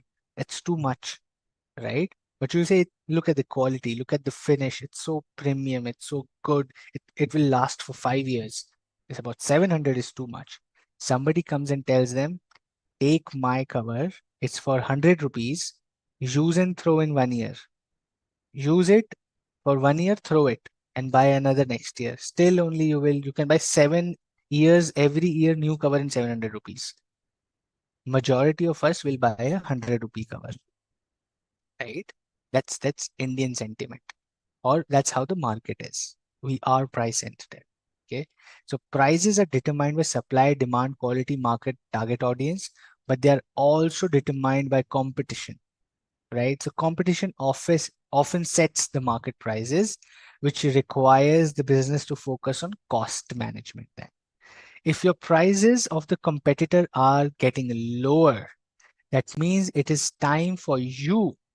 That means it is time for you to reduce your costs. Only then you will be profitable, because if you also reduce the price, then your cost should also reduce. Otherwise, your profitability will be a challenge, right? Product features for satisfaction. Number three, product features satisfy consumers' needs and impact pricing. That means your product will enhance in the eyes of the customer when you add features to it. We're talking about product and industry. We're talking about product. We're talking about tangible, intangible products, how the pricing dynamics work for a product. Now we are talking about features of the product, right? When you want to enhance a product, you add more features. In a mobile phone, the camera is better, the speed is better, the processor is better, it works faster, it's smoother, the screen is OLED, HD, full HD screen. You're adding features onto that small box itself. The phone remains the same, just adding features for satisfaction of the customer, and that impacts your pricing. You start charging higher prices, right? Features are adjusted during development to enhance user experience. Keep on developing features for a product to enhance its value, right? Feedback from the customer, change that. Feedback from the customer, change that. Keep enhancing the product to make it relevant for the customers at any given point in time. Okay. Products are pivotal for business. Products are the center of every business operation. When I say product, it also includes services. When I say product, it is both tangible and intangible. Okay. Products are central to business operations. That means a business operates around a main product and service that it sells. We've been talking so much about strategy and this and organizational structure, the way people work, macro environment, this environment, that environment. सब कुछ आपने कर लिया, but your product is useless. What's the फायदा? There's no use, right? Your product is not a good product. If a phone cover, I was saying the 100 rupee phone cover, they say, I will go and build my business in Spain. I will go to Spain and I will also be the biggest phone case cover company in Spain. Like, boss, your product is not ready. It's not. He says, I have a strategy. I have a strategy. I have done my analysis. I've done the SWOT analysis. I've done everything. I've done full strategic management. Organizational structure is lean. I've created SPUs of my business. Everything is done. Everything will fall if your product is not aligned to the market and to the customer. So product or the service is pivotal to the business. That means it's important. It drives business. That is what the business is. The business is not strategy. The business is the product on which you build a strategy. Okay. So products are central to the business operations. Number two, they drive production, quality, sales, marketing, logistics. Everything depends on the product. Now, for a company, a question to you, Why are products so pivotal for the business? Let me give you an example. Okay. Now there is an electronics company, let's say a huge company like Philips for that matter. Let's say any TV company, let's say Sony Bravia, the TVs, right? Sony company. The company Sony has TVs, has refrigerators, or has music systems, and has PlayStation, and has phones. The logistics cost for each of the products will be different. If Sony is making all these products, let's say in Japan, okay, Sony is making in Korea, Sony is making in Germany, Sony is making in India, right? It's making the refrigerator in all these countries and then shipping it to US or other parts of Europe or other parts of Asia, right? The logistics cost of shipping a refrigerator will be very different from shipping cost of s- music systems or cell phones, right? Because of the size, because of the complexity, because of the boxes, because of how delicate those are. If the box falls, it's useless. Nobody wants to buy a damaged refrigerator, right? So the logistics cost is huge for these companies. So your product defines a lot of things, the costing. If the product is huge, every cost around it is huge. Packing, shipping, maintenance, annual maintenance, quality, sales, marketing of that product. How will you go and market your product which is as big as a truck, right? You will have to take the truck everywhere to show people that this is how the truck works, this is how good the truck is. So a lot of things depend on the product that you sell. It's pivotal for your business. Last is product life cycle. Very important concept called product life cycle. That means every product, like every human, has a life cycle. There's a life of a product. It starts at the bottom where it's made. It starts maturing. The market starts accepting the product. Then it stabilizes. Then it's flat. People know about the product. The sales are flat, and then it starts declining. Slowly, steadily, it declines and it ends. Product life cycle, PLC. Every product has a life. Every product has a life cycle. Okay. And from time to time, the product may need replacement or reinvention over the period. For example, mobile phones replacing fixed lines, then button phones replacing touch phones being now replaced by smartwatches. Smartwatches will be replaced by smart eyewear, from eyewear to chips inside your head or whatever the technology is, right? So every product has a life cycle, right? So you need to decide if your product, when you are the strategist or building a strategy for somebody else, you need to understand where the product is in its life. Nobody wants to bet on a product which is going down, which is already mature, which is already old, right? Nobody wants to, nobody wants to put money there. Great observation is that wine has product life cycle. Very good, Madhav. So Saturday morning 9 a.m. Madhav remembers wine. Good to know that, Madhav. Okay. Absolutely, yes, it has a product life cycle. For sure, every product has a product life cycle. If you say wine बनने में तो 20 साल लगते हैं, so that means it starts at after 20 years and then it goes up and then it will come down also, right? The time frame might be different, but life cycle तो सबका वही है. Now, for example, dogs, they live for 12 to 15 years. अब आपको गए 15 साल में तो मैं 10th में था. जब मैं 10th में था, the dog was already in old age. तो ये क्या बात हुई? Everybody has their own product life cycle.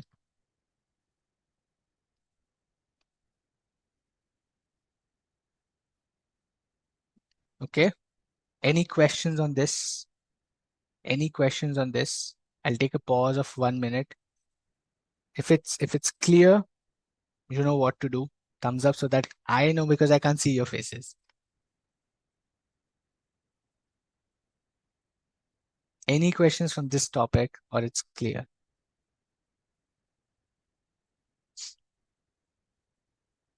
Clear? Okay, good. Thanks, Parth, for your thumbs up.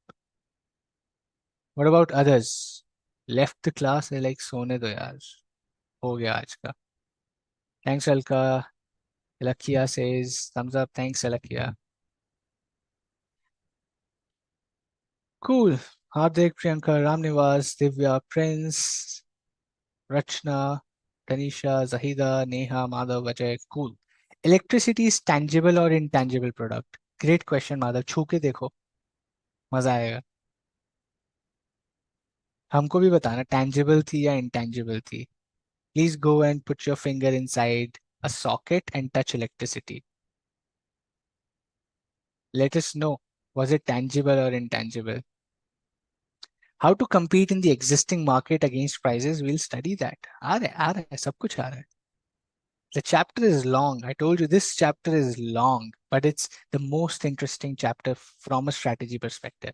One of the most interesting.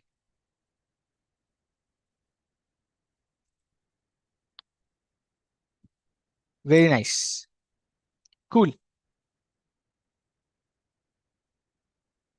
We'll go to the next topic, which is product life cycle and value chain analysis. Okay. We're talking about product and industry. This slide is going to be the last slide for today, and then we'll wrap up the class. I'll take 15 minutes on this, and then we'll wrap up. And they're very simple concepts. Okay. They're very simple concepts. Product life cycle, if you look here, let me just zoom it for you. See, what we're showing here is a product life cycle is you have sales and you have time. So the sales, when you're introducing, when you're new in the market, your introduction phase, you're picking up the sales. Then after this time, your product starts growing. It starts growing, right? People start loving the product. People start finding the product useful. And then it becomes mature, right? It still grows, but at a lower rate. The growth rate you see is steep here, but it's not that steep here. It's starting to go like this. Okay. So mature phase, and finally it starts declining and it goes to the end and gets out of the market. This is end. इसको हम लोग बोलते हैं EO. This is EOL. What is EOL? Who will tell me? देखते हैं. Who can answer this? Madhu should go and try that for sure.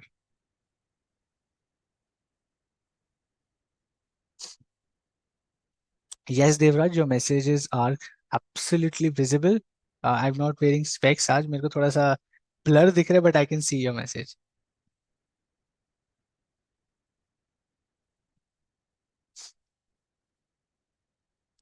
Karthik says उसने छू के देखा, it's tangible. Thanks Karthik for letting us know. We don't want electricity tangible experience.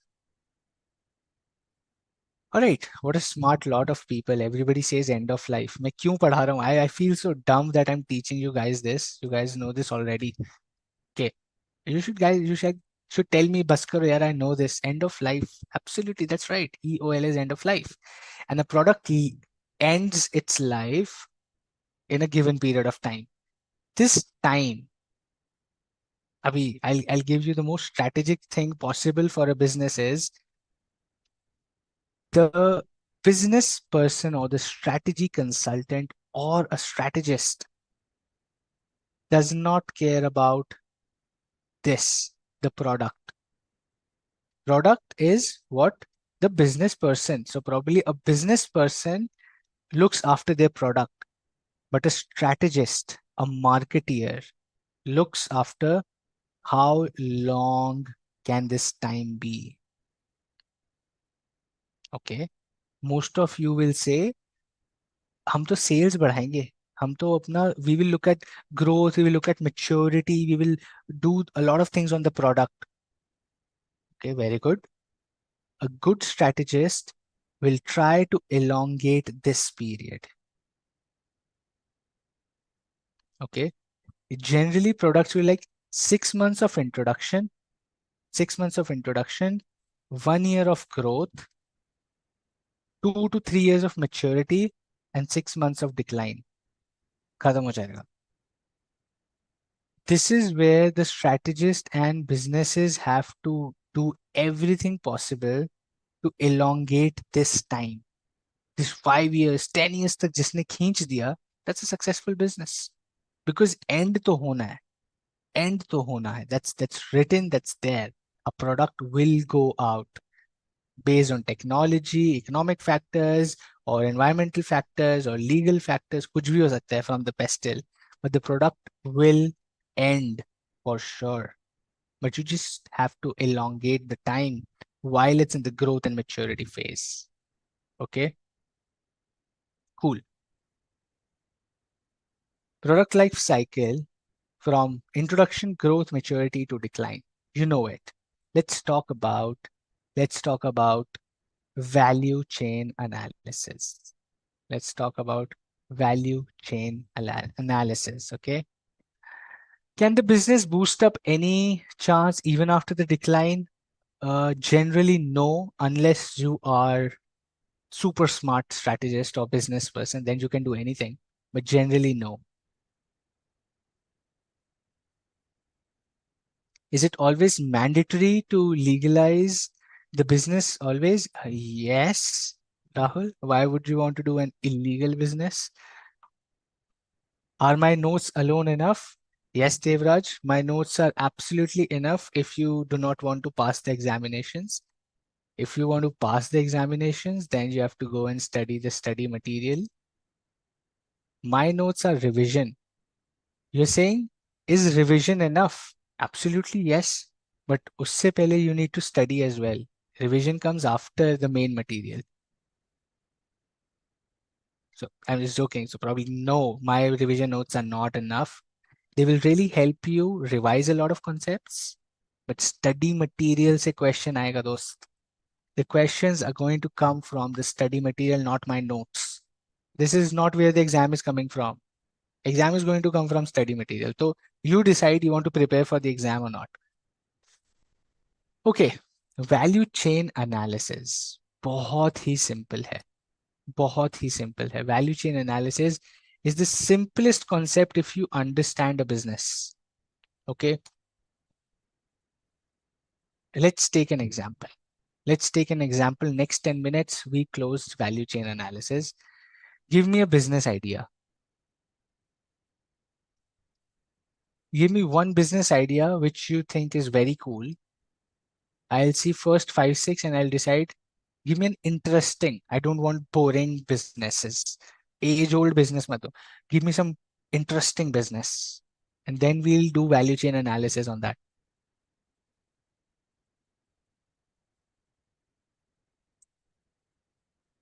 Wigs, very nice. Sonia, very nice. Let's take example of wigs. Sonia तो एकदम इतना interesting बता दिया कि वाह. First बार में we have selected it. Okay. Now, let's take an example of wigs. So let's take a person irrespective of the gender. वरना आप लोग बोलेंगे हम ही क्यों विग पहन जो भी चलो let's say the face and this is a wig. Okay this is a wig. क्या ये कौन सा विग है भाई? Okay no problem. छोड़ो मेरी तो drawing I just make some है. ठीक है ये बाल बन गए. Okay let's do a wig business. A business which is into wigs. ओके a business which is into wigs. Tell me what all activities a business has to do to reach a customer. Every possible operation, every possible activity a business has to do, tell me. It could be anything, right? Tell me.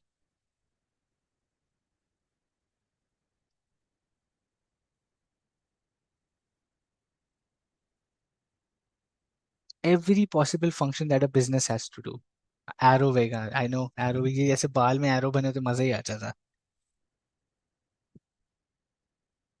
All right, thanks everybody. I see some interesting businesses, OTT, then we have drones, gaming industry, geo. But name all the operations and activities that a business can do, and we'll do value chain analysis.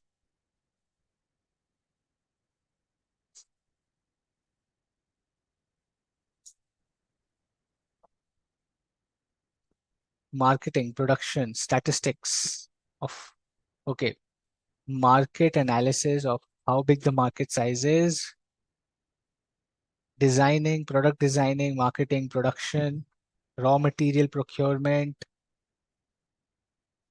quality, R&D,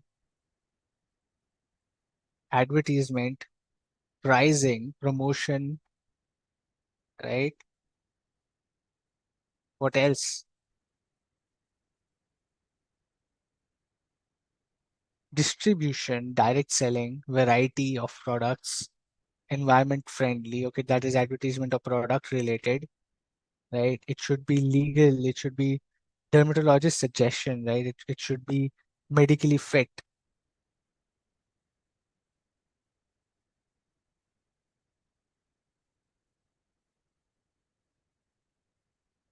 Raw material, advertising type, okay, marketing, super.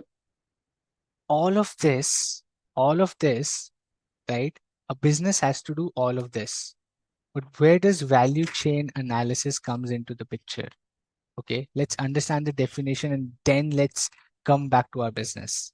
A value chain analysis is a strategic management tool that examines the sequence of activities.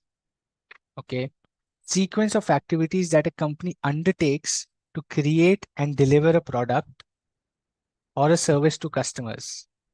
It helps identify areas where a firm can gain a competitive advantage by optimizing operations, reducing costs, and enhancing value throughout the production and distribution process. Keywords are optimizing operations, reducing costs. Okay? Optimizing operations and reducing cost. That is where your value chain analysis keywords come into picture. How do you optimize all these activities? All the activities that you just said, marketing, raw material procurement, designing, variety, legal, the dermatologist suggestion, this, procurement, distribution, advertising, and this, and modeling, and all of that. How do you optimize? That means make these operations better. How do you bring more efficiency into that? Number two, how do you reduce cost? How do you reduce cost? Okay. A value chain analysis is all about understanding a business's operations, the sequence of activities to undertake and create and deliver a product to the customer. Everything that you do, right? Examine the sequence of that, the process, and then identify how can you create a competitive advantage. Competitive advantage कैसे बना सकते हो in one of the processes. Now, competitive advantage is always created, by the way you do things. Is always created by the way you do things. Okay. Your favorite restaurant might have a competitive advantage over others because the way they present, the look and feel of the restaurant, the food, there is one thing that is unique about them. And that can be either their raw material is good. That means they use fresh food to make their food, or their infrastructure. The restaurant's infrastructure is really good, right? Their marketing is good, their sales is good, their promotion is good, they have good mouth publicity, right? Or if a probably food joint is famous because the delivery is good. Any one activity till the product or service reaches the customer, you have like 10,000 activities. You are excellent at one of those activities will give you a competitive advantage in the market. That is value chain analysis. You figure out the sequence of operations of your business and you build on one or two things within that entire value chain to probably uplift yourself or become best in the industry to get more customers. It can be procurement, it can be delivery, it can be market, sales, inbound, infrastructure, human resource, it can be anything. It can be anything, right? Now, coming back to our business, right? Our business was about wigs.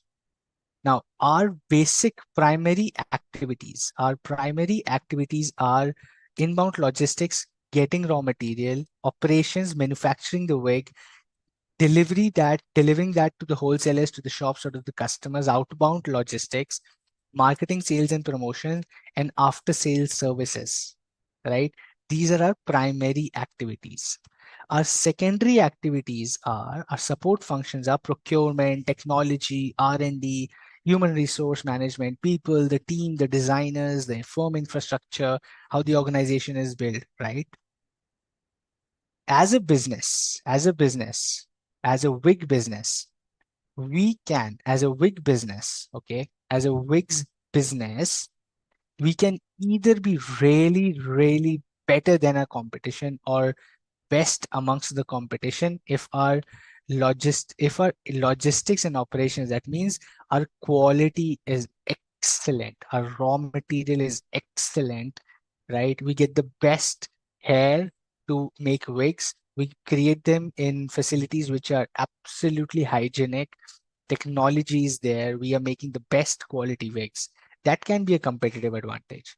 Our competitive advantage can also be delivery in 2 days. We deliver your wigs within 2 days. So Blinkit, Zepto, they are playing in outbound logistics competitive advantage. 10 minutes delivery. Outbound logistics is their value chain analysis. This is where their competitive advantage is. Outbound logistics, they're at delivery, marketing and sales. Apple's out Apple's value chain analysis is that of all the operations that I do, the best I can do is marketing and sales. Let me do that. They focus on marketing and sales as that is their competitive advantage. That is their competitive advantage, my friend. Competitive advantage banani hai in any of the processes of doing a business, that will bring so much money and margin to the business that you can't even imagine. Okay. Somebody can be excellent at after sales services. For example, Airtel. If you call Airtel, somebody will be at your home in within 1 hour to check your modem and internet and anything, right? After sales services is where Airtel plays in value chain analysis, that this is my strong area. I will make this best in the industry, right? And this is called value chain analysis, either quality, procurement, a delivery, marketing and sales, after sales services, technology, R&D, the infrastructure. One thing in doing the business, you have 10,000 activities.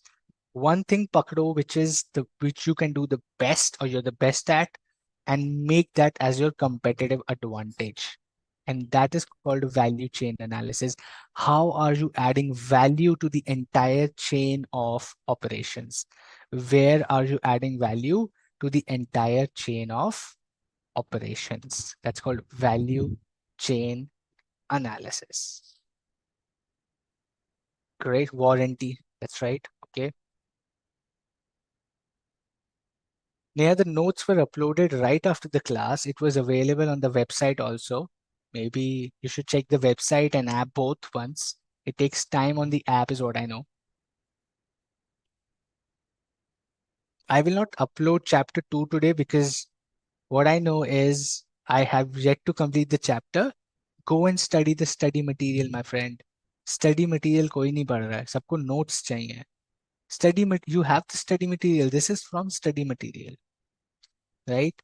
All clear? Give me a yes.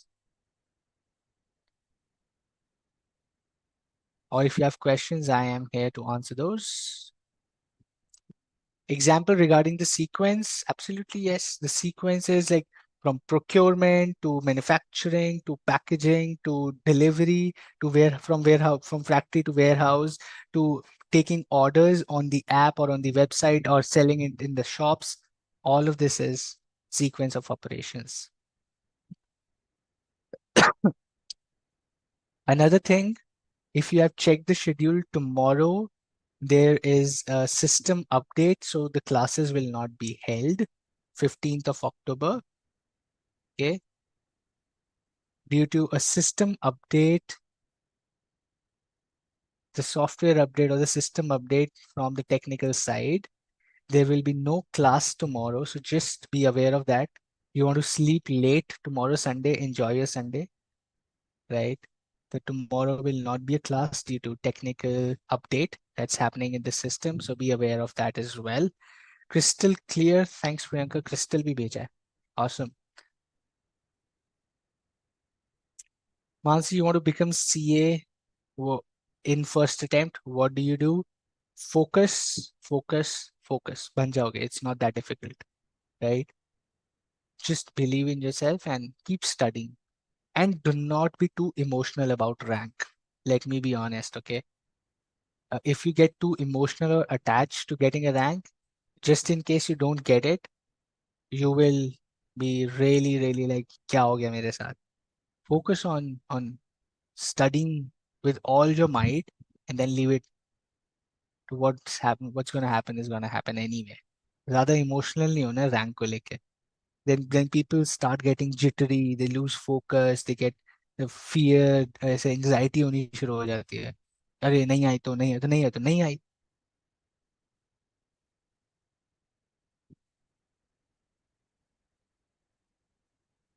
I wish Anmol I was a CFA also. Itna I can't study itna that I become a CFA also. Is it possible to get out marks off in strategic management?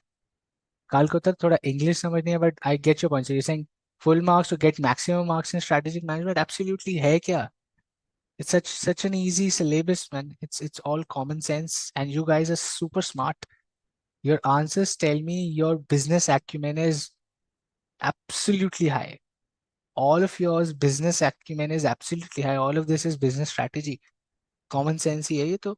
Value chain है, product life है, strategy है. You have to do a SWOT analysis, pestle analysis. Common sense. Anybody doing a business will do that, right? It's just about the names of the concepts. You should know what is being applied where. That is important from exam perspective. बाकी तो सब clear है दोस्त.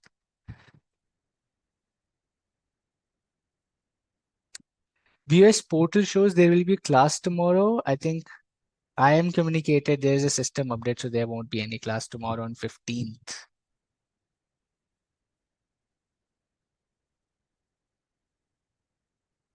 एक बारी check कर लीजिएगा please the portal and the news BOS update, because I am just checking the communication I have is there's a server maintenance, so there will be no class on 15th of October, that is Sunday. So just check once again.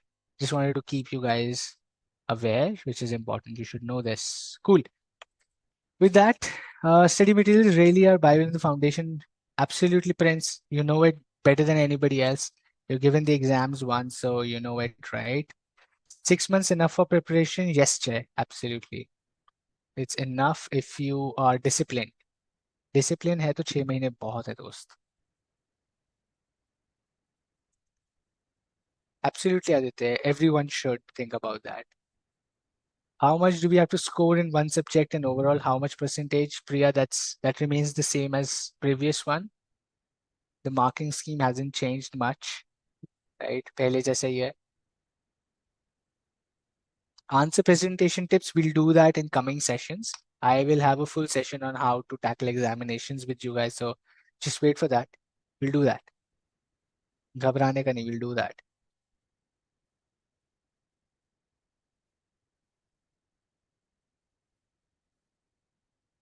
Super.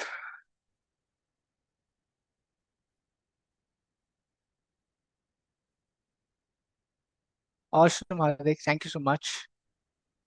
That's right. Everybody needs to be close to reality. So